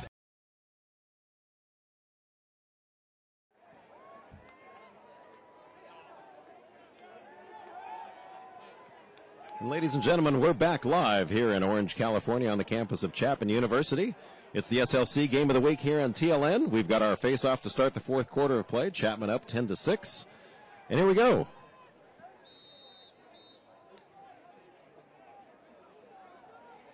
So we got a call on Chapman. Looks like BYU will hold the possession after that face-off. I think BYU's got to get a goal here. I mean, I think they need to establish themselves in the second half of this game as being in the game seriously. I mean, they need to set a tone here and make it a 3-goal game and give themselves an opportunity. If they give up possession here and they end up giving Chapman a goal with the intensity that Chapman's playing at on their home field, in front of their home fans, I mean, it's going to be really difficult for them to come back from a 5-goal deficit in this fourth quarter, especially considering the way that they've played so far. I think that BYU has got the tools. I think they've got the players to do it. I think they just need to get the determination down and commit to it. And so we'll see on this possession exactly if they are, in fact, going to stay in this game. BYU on the possession, number 18, Patrick Matheson with the ball. He turns, attempts a shot, but a better defensive play by Chapman, and he drops the ball. BYU holds the possession to number 17, Corey Gunderson. Gunderson back to Shumway. Shumway turns. A.J. Rafter doing a great job as a short stick midi there, playing defense on the big number 18 for BYU. I mean, lift the hands, get the ball out of his stick, and that's a great job. The short stick defensive midi doesn't get enough credit. There's a shot. BYU on the doorstep. A shot made by number 1, Jared Houghton, but a better save by Sathram. I mean, Sathram is doing everything that he needs to do right now to keep his team in the lead of this game. I mean, great save. That should have been a goal by BYU, but Sathram just reading the stick, following exactly where it was going to go, making a great save right on the doorstep. I mean, his intensity has been great. His leadership obviously has been great with the way that he's been playing. And, we can't hear necessarily from up here, but the communication and the way that he's got his defense set up has so far been borderline perfect. Well, it seems that Sathram's energy is rubbing off on Chapman. Chapman did play last night, so this is a back-to-back game for them. It's a ripe opportunity for BYU to take advantage of some possible exhaustion, but Chapman thus far looks like the fresher team. And BYU will take the possession.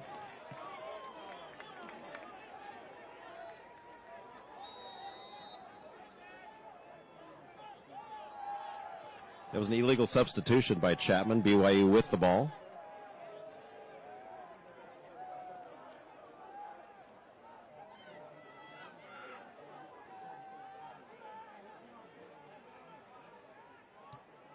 So BYU with the ball down low. A shot and a goal. That was a great heads-up play by Matheson, the big midi, junior, dodging hard, making sure that his defenseman is playing him as hard as he possibly can, looking like he's going to step in to shoot, getting the defense to commit a little bit, and then that great cut off of X, for a goal for BYU. That was a great job. Good offensive play there. And that goal scored for BYU by number 4, Ted Farron. That's his third goal and a hat trick for the game. Credit the assist for BYU to number 18, Patrick Matheson, his second assist of the game. And at 12 minutes and 17 seconds remaining in the fourth quarter of play, BYU trims the lead to 3. It's Chapman 10, BYU 7. BYU with the ensuing possession, a shot, and a save by Sathram. Even though that didn't end up being a goal, that's what BYU needs to do. They need to win faceoffs. They need to come down there and get good shots on the goal. Sathram made a great save, but at the same time, if BYU can continue to show that they're still in this ball game, they will continue to be. Chapman with the ball. That's number 10, Justin Shields, as he crosses midfield. Appears to be prancing along. Gets the touch. Dishes the ball back to Timmy Andrews. Andrews over to Madison Fiore. Madison Fiore rounds the ball to Clayton. Clayton back to the top of X. Number 26, A.J. Rafter. A.J. with 2 goals and an assist tonight. It's a pretty solid night out of that midfielder, A.J. Rafter, after we just saw him have that great defensive stand down there on Matheson. 2 goals and an assist and good defensive play. That, if you ask me, is all you can ask for out of a kid. Clayton with the shot, but Osler with the save. BYU takes the possession. They cross midfield.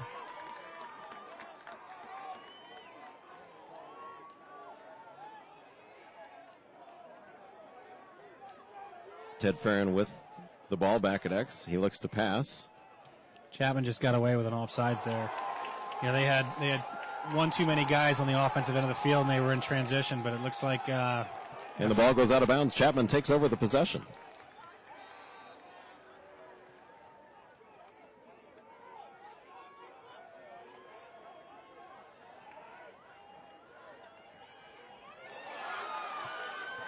Ball goes down. As well as a stick. BYU takes the possession. It's number 14, Grayson Dahl. Still with the ball in that long pole. He's got to be careful, and it looks like BYU might call a timeout. They do. That's a pretty good call by BYU. Pull down there at the other end of the field where he's not comfortable as much, and you've got Chapman doing a good job of pushing out on adjacents and not giving him an open outlet pass. The timeout is really the only call to make there, and that's a good job on BYU to play coaching staff for heads up there. Fans, we've got 10 minutes and 16 seconds remaining here in the fourth quarter of play. Score is Chapman 10, BYU 7. And ladies and gentlemen, everything you see tonight here on YouTube is through the eyes of the official videographer of the Lacrosse Network. That's TVX Professional Video. TVX provides high-quality, reasonably priced video services to individuals, businesses, and organizations. By providing a quality product with impeccable customer service, the TVX goal is to grow their business one satisfied client at a time. Once again, that's TVX Video Services, the official video production company of the Lacrosse Network.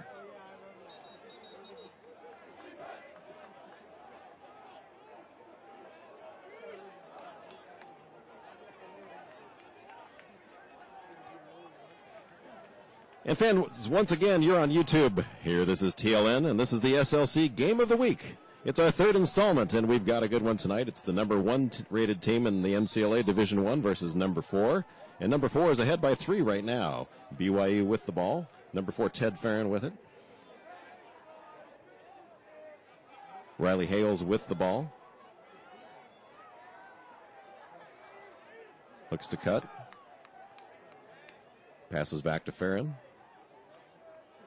And the ball goes to the top of X to number 19, Andrew Bertha. Bertha looks. He turns, he shoots, forces the shot, but it goes in. An unassisted goal. This is where things are going to get real tricky, I think, for Chapman. They're going to have to do a much better job of understanding the position that they're in and the team that they're playing. BYU, we've said it before, are the returning national champions. They have a lot of seniors and a lot of juniors on their team that were a part of that national championship team and have every opportunity, especially in the game of lacrosse with 9.5 minutes left to go, to close that 2-goal lead down. And so, Chapman's got to be very careful. They've got to dig deep and continue to play hard if they're going to retain this lead. Once again, that goal scored for BYU by number 19, Andrew Bertha. That's his first goal of the game. It's an unassisted goal. Scored at 9 minutes and 40 seconds remaining in the fourth quarter of play. BYU trims the lead down to 2 goals, and they win the ensuing possession off the faceoff. So much like Chapman at the end of the second quarter with 3 unanswered goals, BYU has now started this fourth quarter with 3 unanswered goals. So, Chapman is going to have to continue to play hard and continue to do what they've done in the first 3 quarters of this game in order to make sure they win this game. Ball goes out of bounds. Chapman takes over possession. And it starts with plays like that out of Matt Walrath. I mean, the hustle plays there. There's no way to gauge, the effects of a hustle play like that. And clearly, obviously, when you leave it all out on the field, as Matt seems to do on every single game, you're going to end up with creating opportunities for your team as he's just done. That's Brenton Croteau for Chapman. Passes back to number 17, Ryan Helmich. Helmich with the ball. Dishes down to Timmy Andrews, who feeds over to Andrew Clayton. Clayton out to Thomas Zervis. Coming into the game is number 34, Alex Williams, who takes the pass. Williams looks to cut. Takes it back out, over to Andrew Clayton. Clayton shoots, but a better save by Osler. Osler looking real strong. I mean, you always second guess yourself whenever you, and I spoke too soon. Andrew Clayton, point blank, and he gets the goal. In fairness, though, to Osler, though, there's not a whole lot he can do in that situation. He's on the far pipe. The pass is made to the opposite pipe, and in stride, coming down, taking that shot. But as I was saying, it's always a difficult decision from a coach's standpoint when you go to make a goalie change, especially in a game that is not so out of hand that you don't have an opportunity to come back in. So, they've done a good job, I think, so far. Osler is showing that he deserves to be in this game at this point. We'll just have to wait and see as this game continues to go on how it ends up. Once again, that goal scored for Chapman by number 3, Andrew Clayton. That's his 4th goal of the game. And the assist on the goal goes to number 13, Madison Fiore. Goal scored at 8 minutes and 24 seconds. We've got an illegal procedure. BYU takes possession off the face-off. Mental errors on the side of Chapman. You got to wait till there's possession called before you can step out of the box. And unfortunately, Clayton a little bit too antsy after his big goal there to get up there and get involved in the scrum on the ball. Giving the ball back to BYU with 8 minutes left and a 3-goal lead. So BYU with the ball. That's number 18, Patrick Matheson. Feeds it over to Drew Shemway at the top. Shemway looks. He passes over to Jared Houghton. Houghton back to Shemway. Shemway back to Matheson. BYU taking their time here. Back at X. Feed out to Farron. To Houghton. Houghton looks. He cuts. Passes down low. But a better defensive effort by Chapman. Again, Chapman, I said earlier, taking some real risks with their doubling of the ball and sliding early, especially to Jared Houghton. But, at the same time, you take those risks, you run the risk of ending up getting hung out to dry, especially on the backside. But they've done a good job of keeping their sticks in passing lanes. They've done a good job of knocking balls down and again, getting the ball back into their sticks and then ending up with possession as we see right now. So Chapman with the possession. Less than 7 minutes remaining here in the 4th quarter. Chapman clings to a 3-goal lead. Andrew Clayton with the ball. Has a misstep. Maintains possession. Feeds the ball over to number 18, Mikey Marchand. Marchand, another local product here from Orange County. Over to Justin Shields. Back to X and Timmy Andrews.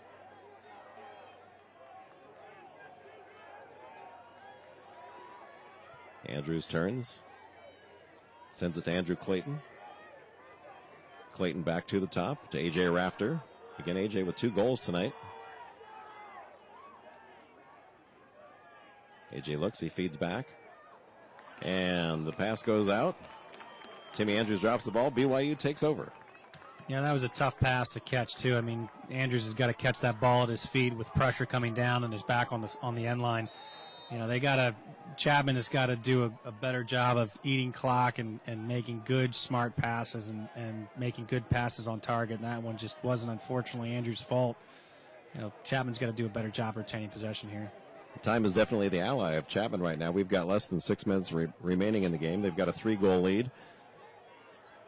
So possession is key, but BYU has it right now. Good defensive effort by Chapman to turn the ball over. Goes to Sathran. And I don't know what BYU is doing in that situation. They've got a pole with the ball. He just steps over the midfield line. They've got no attackmen or no middies coming to help. Those attackmen have got to be screaming upfield in order to help him, especially when you're losing the game by 3 goals with 5 minutes left. The attackmen from BYU have got to want the ball. They've got to demand the ball to be in their stick, and that pole has no business, especially with another pole pressuring him. They got to be working much harder if they're going to win this game in order to get the ball into the attackman's hands. Andrew Clayton now with the ball for Chapman. Chapman looks to be slowing it down a bit right now. Ball to number 17, Ryan Helmich. Helmich over to Mikey Marchand.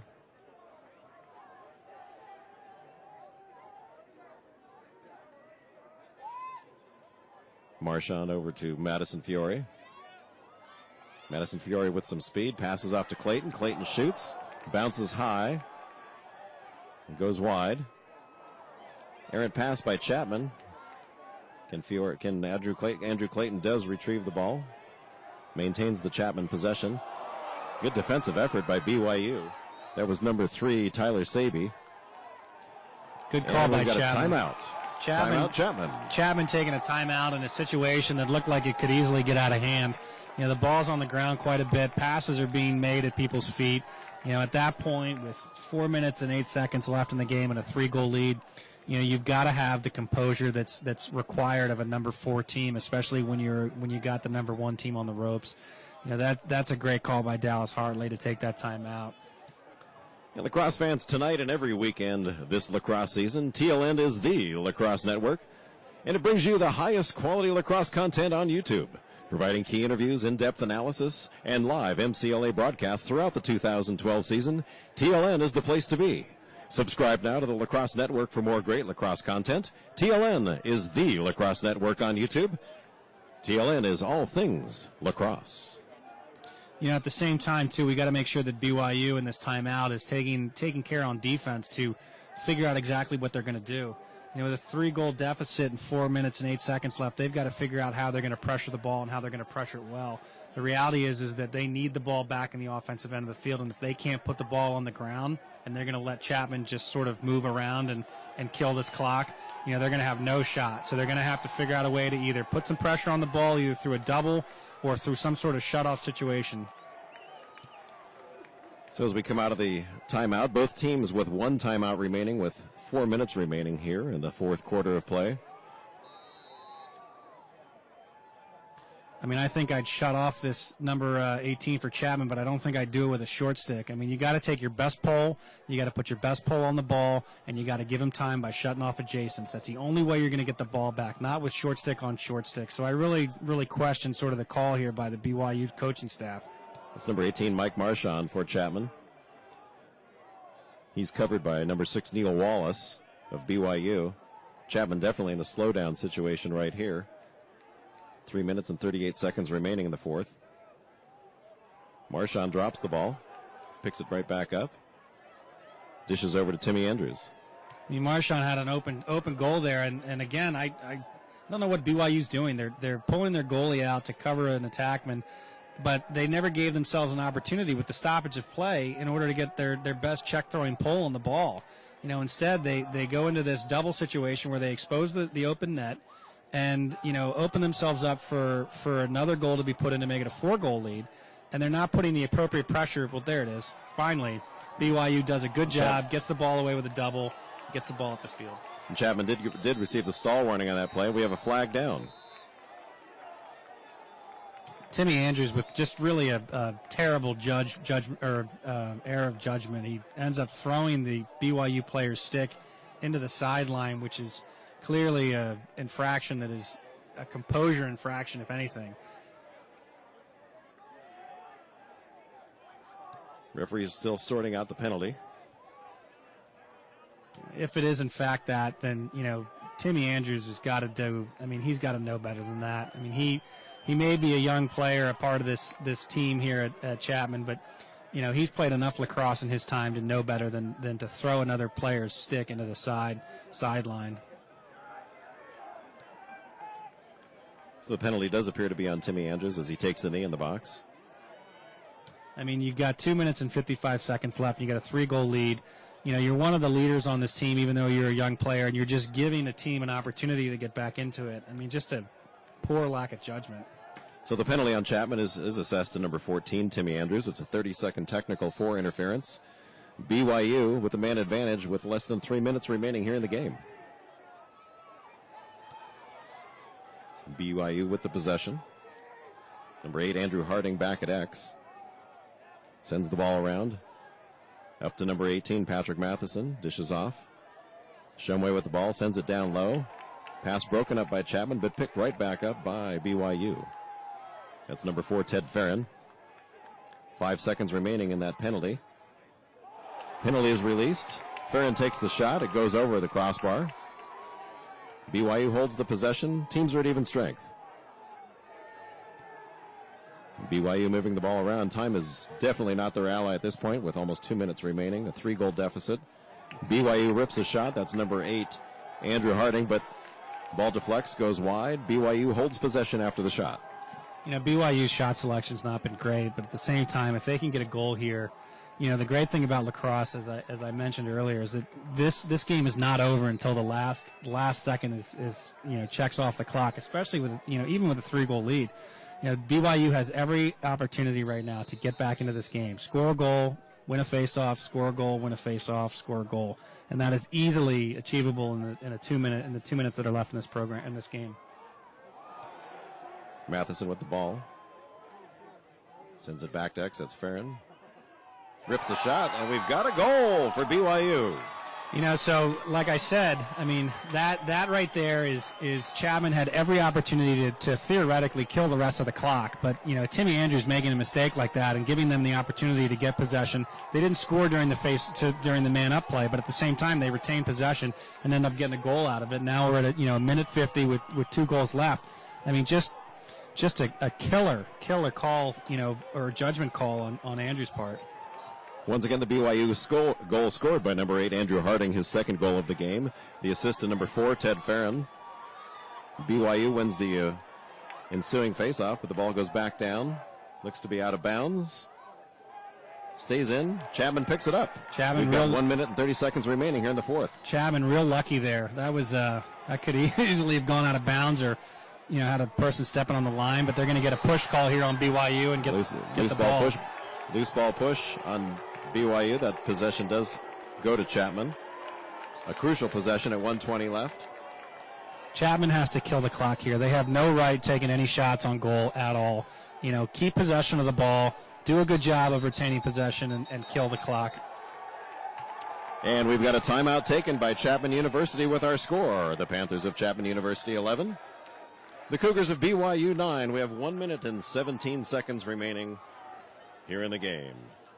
And most people who are watching the game might think with an open goal too, it makes sense to put another ball in the net. At the same time, if I'm the coach, I'm telling my kids, you've got them in the position you want them to be in.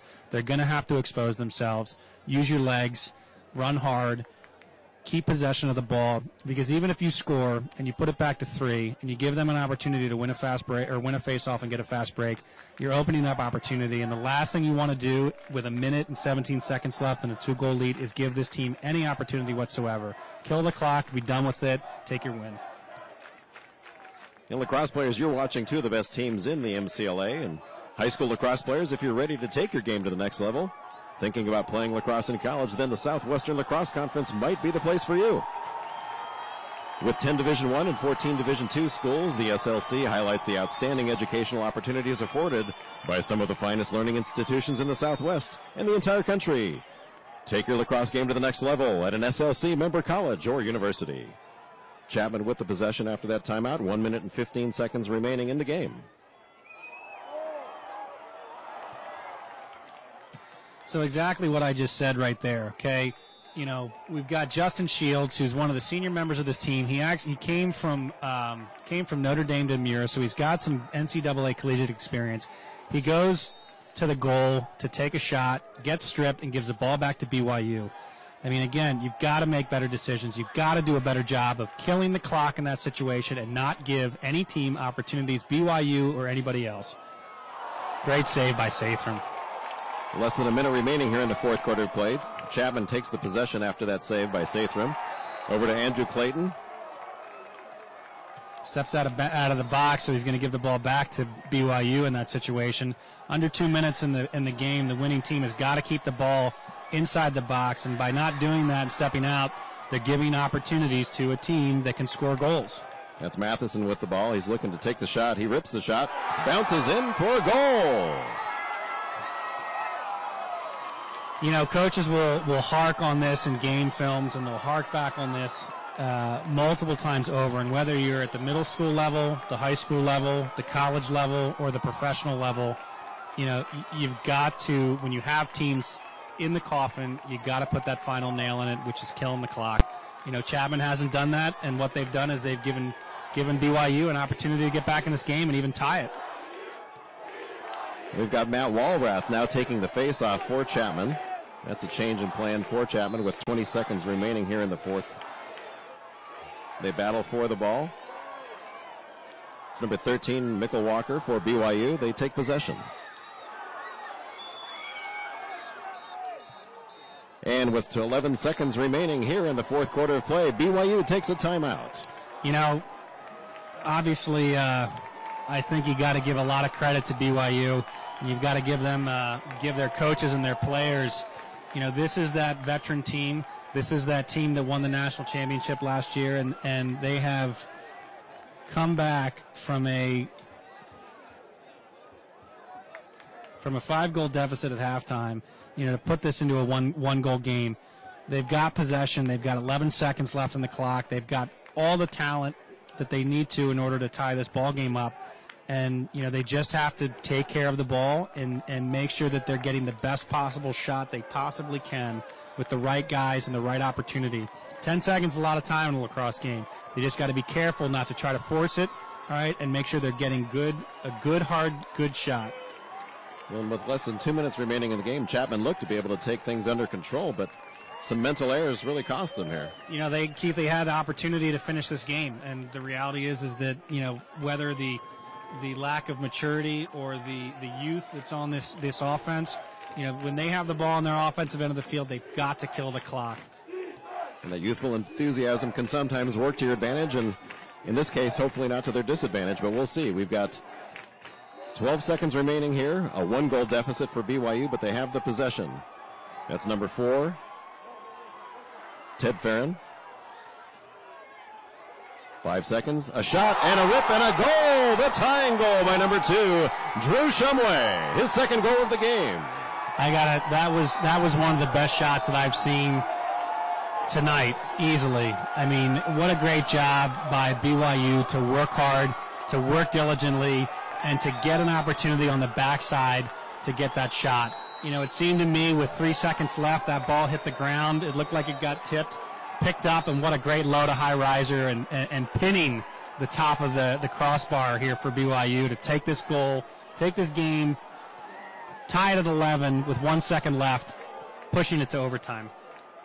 And once again, that goal scored for BYU by number 2, Drew Shumway, his second goal of the game. Credit the assist on the BYU goal to number 8, Andrew Harding. And folks, for the third consecutive week here on TLN in the SLC Game of the Week, we're headed to sudden death overtime.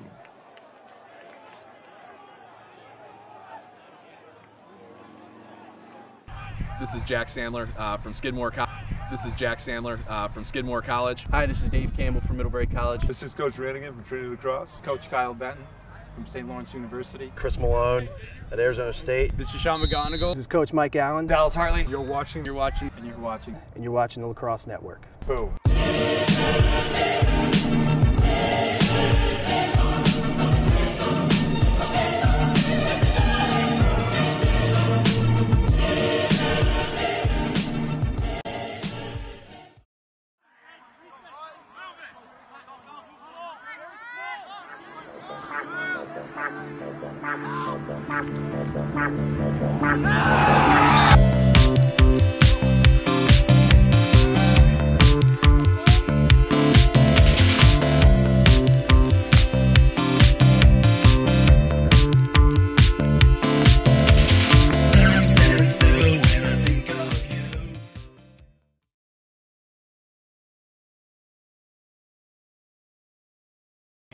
They made some significant.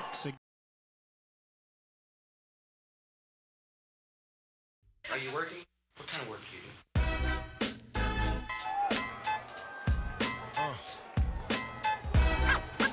do? And ladies and gentlemen, welcome back to TLN and the SLC Game of the Week for the third consecutive week. We are in sudden death overtime.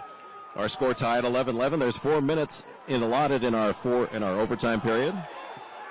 BYU takes possession in our first overtime period. Each team is allotted 1 timeout in the overtime period. That one now taken by BYU will be their last of our first overtime period. You know, BYU, good job winning the face-off and getting possession. Again, coach doing a good job of recognizing the situation. You know, in that play, he's got to pull with the ball. He's got his face-off team on there. He wants his offensive middies. He wants the right matchup, so he's going to call that timeout to make sure that he's going to put the right people on the field to give himself and his team the best opportunity to score a goal here. You know, as I was saying earlier, got to give all the credit in the world to BYU. I mean, they have proven that they are a powerhouse and that they are a number 1 deserving team in the way that they came back in this game against a very talented number 4 Chapman. You know, at the same time, win or lose, I think Chapman is going to have a long film session tomorrow or the next day, and Coach Hartley is probably going to point out, I hope, you know, the mental errors that were made in this game when Chapman clearly had the game and control of the game and clearly had it in hand and easily could have won this game, you know, and not had to force this situation into overtime. We got to credit head coach Matt Schnank of BYU with an effective use of his final timeouts towards the end of the game. Really kept the momentum from building for Chapman, and slowly but surely BYU crawls back into the game. They're now with the possession. There's 3 minutes and 40 seconds remaining in our first overtime period. I'd probably assume, too, there was a fairly effective use of words at halftime, considering he was down by 5 goals and has managed to push this game into overtime. BYU with the ball. Errant pass dropped. Chapman picks it up, but it goes back down. And the long pull for Chapman. That's number 4, Tommy Wolf. He takes possession. Tommy Wolf with a great job, great handle down here, especially under pressure. He was getting doubled, you know, and managed to carry that ball. Unfortunately, he moves the ball to the other side of the field, and then as the ball moves up into the offensive end, it gets pushed back to BYU. Chapman rushes that pass, and it results in the turnover. BYU slows the ball down. Less than 3 minutes remaining in our first overtime period. Ball up top to number 1, Jared Houghton. Houghton over number 18, Patrick Matheson. Looking patient. Slowly brings the ball down. Using his size to his advantage at 6'6". But the ball turns over. Chapman picks it right back up. That was probably a forced look inside, but at the same time, not a bad look by Matheson. If he handles that ball, he might get a good shot, but good defense and good check by the Chapman D. Andrew Clayton passes over to number 2, Tyler Ancarlo. Shot never quite gets off. BYU takes possession. BYU shot taken by number 1, Jared Houghton. Save made by Sathran. Walrath with the ball, crosses midfield. Dishes back, but a bad pass goes wide. That ball, BYU takes possession. That ball has got to go from Walrath down the side, and the Chapman attack have got to come up off of goal line extended to collect that ball. There's no reason why he should be throwing back across his body 30 yards away. I mean, the attack for Chapman have got to do a better job of demanding the ball, especially when a pole is clearing it, and especially when he's got it, and he's potentially going to be coming under pressure. So we've got 1 minute and 58 seconds remaining in our first overtime period. BYU with the possession. Ball taken into the goalie Osler. Feeds it to number 3, Tyler Saby. Saby looks to pass. He makes the long downfield pass to number 7, Jake Farron. Farron drops the ball. The ball goes out of bounds. Chapman takes possession. You know, both teams are making some significant mental errors that are going to give the opportunity back to the opposing team. You know, we've seen it been done by Chapman here as BYU forced it to overtime, and we're now seeing BYU giving the ball back in simple clears when all they need to do is get possession, get the right guys on, and go after the cage. Dallas Hartley taking a timeout here, and probably to get the right defensive team on there and see if he can't create, you know, some sort of opportunity to take the ball away or isolate an attackman or a midi that he knows he's got the right matchup for with either probably Walrath or Hap Knowles. Be interested to see what he creates right here and what he comes up with to see if he can't get this ball back in the hands of his offense. So with 1 minute and 40 seconds remaining in our first overtime period, fans, we'd like to remind everybody that everything you see tonight on YouTube is through the eyes of the official videographer of the Lacrosse Network. That's TVX Professional Video. TVX provides high-quality, reasonably priced video services to individuals, businesses, and organizations. By providing a quality product with impeccable customer service, the TVX goal is to grow their business one satisfied client at a time. Once again, that's TVX Video Services, the official video production company of TLN. Oh, I apologize. It looks like that Chapman does have the ball, and they're going to have to clear from their end. You know, probably a timeout to say once they get the ball into their offensive end of the field to set up a play or set up some sort of offense, it's going to give them the opportunity to win this game here. That's Chapman player number 10, Justin Shields, as he crosses midfield.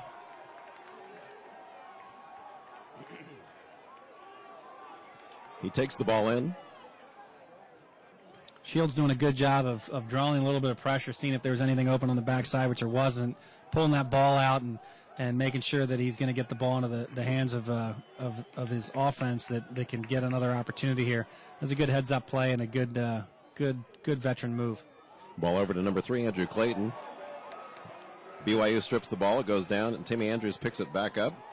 Chapman holds that possession. Less than a minute remaining here in the first overtime period. Both teams have exhausted their allotted timeout. Ball to A.J. Rafter to number 17, Ryan Helmich.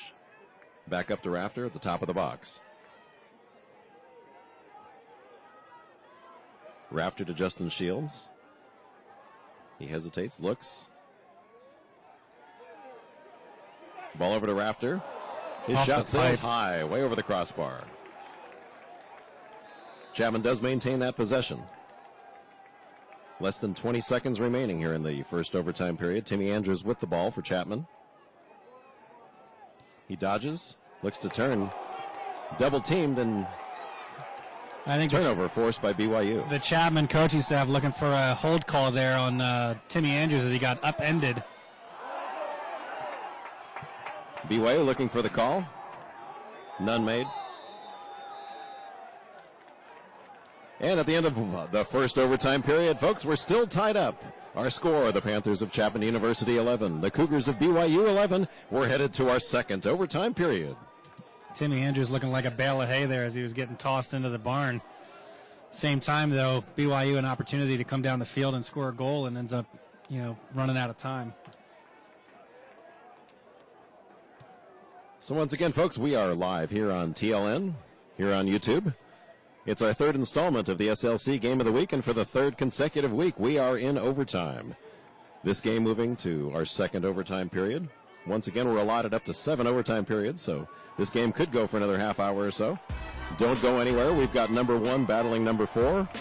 They're squared up, tied at 11. So at the end of 7, do they flip a coin? What do they do?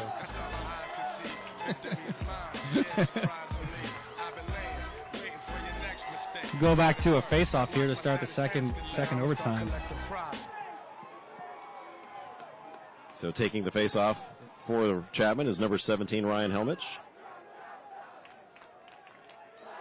For BYU, number 13, Michael Walker. Helmich got to pick that ball up. I mean, that's his opportunity, and that's his ball to have. He's got to pick that ball up. Otherwise, he does exactly what he's doing right now. And BYU calls a timeout. I think that's a good call, although they did have momentum going in their direction, and it looked like they did have numbers as well. I think that's the right call. I mean, you don't want your face-off guy necessarily coming down there and taking a shot high to high on Sathem, who's had a pretty good game, or very good game so far. Get the right matchups, get the right guys in the field, and see if you can't set up your offense into a good set play and put this game away. Definitely was a good call. You look at that enthusiasm, and sometimes it can work to your disadvantage as much as to your advantage. So a good call by Coach Schneck for BYU. Yeah, we'll see what BYU can do here. You get some guys down there who aren't used to shooting the ball or aren't used to carrying it, and they end up, getting overly excited, and then either taking a shot that's easy for a goalie to make a save on, or shooting the ball in a way that the goalie recognizes from before and goes high to high as he did, even though time was not in play. So we want to make sure we get the right players on the field, get the right matchups, and go to work. So with 3 minutes and 51 seconds remaining in our second overtime period, BYU with the possession coming out of the timeout. We'll see what they've diagrammed as far as an offensive effort. I would Ball go back down to number 4, Ted Farron. I'd go back to exactly what they've done before, which is to dodge hard from the wing, force a slide, and then feed the ball inside. That's been working for him so far, so I wouldn't be, that's exactly what I would go at. Ball to number 1, Jared Houghton. Back up to the top of the box to Drew Shumway. Shumway with that game-tying goal to take this into overtime. Shumway turns, dishes over to number 18, Patrick Matheson.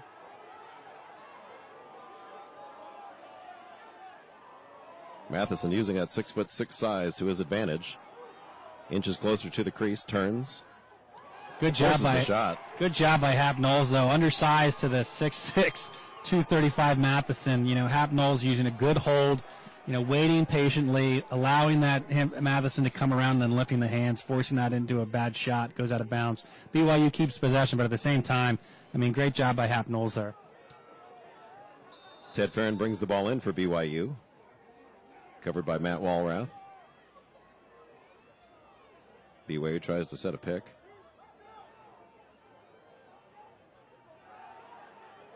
Just so we know, that's a 60-pound differential between Matheson and Hap Knowles. Forces the shot, hits the side of the cage. Ball goes out of bounds. Chapman takes the possession. 2 minutes and 45 seconds remaining here in our second overtime period.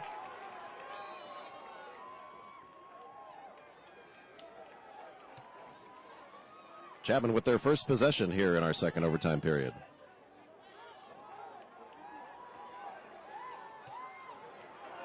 Matt Walrath brings it up, gets the touch, feeds it down low. Looks like we've got our timeout taken by Chapman. And no goal on the play with the timeout. Looks like a timeout was called, but at the same time, Walrath with a great look inside to Timmy Andrews. But I agree. I think that's the right call. You've got an opportunity to get a timeout. You are in a sudden death overtime situation, so the next goal wins. You don't want to take any chances. You want to make sure you got the right personnel in the field. You're doing your best job to give your team the best opportunity to score. Well, this is the first possession for Chapman here in the second overtime period. 2 minutes and 27 seconds remaining. They got a lot of time to make something work here and try to pull out that victory. Yeah, I don't see any problem with taking a good long possession here and lulling the defense to sleep a little bit and then getting a good opportunity to score a goal somewhere inside on the doorstep through a good hard dodge from X. Using Timmy Andrews, who's done a pretty good job of beating his man and forcing BYU to slide to him. We just got to make sure that we've got guys cutting down and offensive players for Chapman who are creating space for themselves to get time and room to take that shot. At the same time, BYU has got to do a good job of making sure that their slides and the first guy to slide is very clear so that they're not opening up too much of an opportunity. And if anything, Chapman's going to have to make a pass to the backside through multiple sticks. So Chapman takes the ball. They take their possession following the timeout. We've got looks like a capacity crowd here at Chapman University. Certainly is filled in from the first couple of minutes of the game, that's for sure. Fans definitely getting their money's worth tonight. Ryan Helmich at the top of the box, dishes back to X. Andrew Clayton takes a shot. Again, I think we just talked about that. Timmy Andrews taking a good dodge, getting some space between him and his man. Clayton coming off of either a separation play, getting a shot, but he's got to take a better shot than that. That's at the hands on a goalie who's playing well. That's got to be on the ground, making the goalie move, or hard enough that the goalie doesn't have a chance to move. Less than 2 minutes remaining in our second overtime period. Matheson with the ball. Touches up inside the box, goes back to the top to Drew Shumway. Dishes over to Jared Houghton.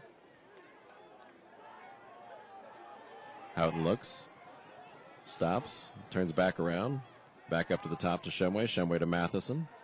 Matheson in, he shoots, he scores! That's the game, folks. We can't say it enough. As BYU rushes the field and celebrates with their teammates, after a long flight or a long drive out here, to come back from a 5-goal deficit at half and win this game. Chapman had every opportunity to win this game, hands down. They had the game won. All they had to do was kill the clock. So, mental errors, which can certainly be fixed. There certainly was no lack of physical effort, and there was certainly no lack of intense play on either end of the field. I certainly think Chapman, deserved to be in this game and deserved to win this game. At the same time, they've got to limit the mental errors, and if they can do that, they're going to be successful. They're going to see this team again, I have to imagine, either in the playoffs or another time during the season. So they'll certainly have their opportunity to take advantage of hopefully another opportunity to beat these guys. Once again, that goal, the game-winning goal for BYU, scored by number 18, Patrick Matheson. That's his third goal. That's a hat trick for him for the game. And with that goal, that's the first lead BYU takes since the second quarter of this game. So hats off to BYU for hanging in there, making it a close game, and slowly but surely coming out on top. Yeah, no doubt you've got to give credit to BYU. they've proved why they are the #1 team in the country right now in the MCLA, especially with that play.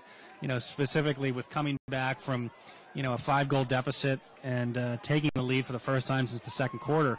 I mean, it's almost amazing. You know, at the same time, Chapman came to play on their home field. They came to play the #1 team, and they did a great job doing it. You know, unfortunately, you know, the mental errors killed them. But again, like we said, mental errors can be fixed. Dallas Hartley and his coaching staff are great. You know, they certainly will get these guys into a position to compete for a national championship, especially if BYU remains at #1. You know, so I look forward to watching the success of Chapman and BYU through the rest of the season. I think a great game. We couldn't have asked for anything better. Well, ladies and gentlemen, we thank you for tuning in to TLN here on YouTube. In our SLC Game of the Week, once again our final score tonight, the Cougars of Brigham Young University 12, the Panthers of Chapman University 11. And fans, be sure to join TLN Live next Saturday, February 25th at 1 p.m. as Claremont College travels to the University of California, Santa Barbara. On behalf of our TLN crew, SLC President Matt Holman, Julian Trimble-Brent in our Los Angeles studios, Samir Chaudhry here in Orange, California, our video master, Ted Bendrick of TVX Video, our spotter and my man on the field, Mr. Frank Rowe, my color guy, Hamilton Pollard, and long before there was ever a television show, folks, I am the voice. This is Keith Coretta wishing you the very best. Good night from Orange, California, and we thank you for joining us around the country for the SLC Game of the Week here on TLN.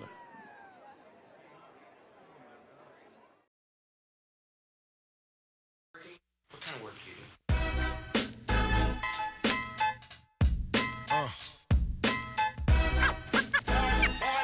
What is it you want to do when you grow up? Hey yo, I'm gonna be on TikTok. That's all my eyes can see. Victory is mine. Yeah, surprisingly, I've been laying, waiting for your next mistake. This is Jack Sandler from Skidmore College. Hi, this is Dave Campbell from Middlebury College. This is Coach Rannigan from Trinity Lacrosse. Coach Kyle Benton from St. Lawrence University. Chris Malone at Arizona State. This is Sean McGonigal. This is Coach Mike Allen. Dallas Hartley. You're watching, and you're watching. And you're watching the Lacrosse Network. Boom.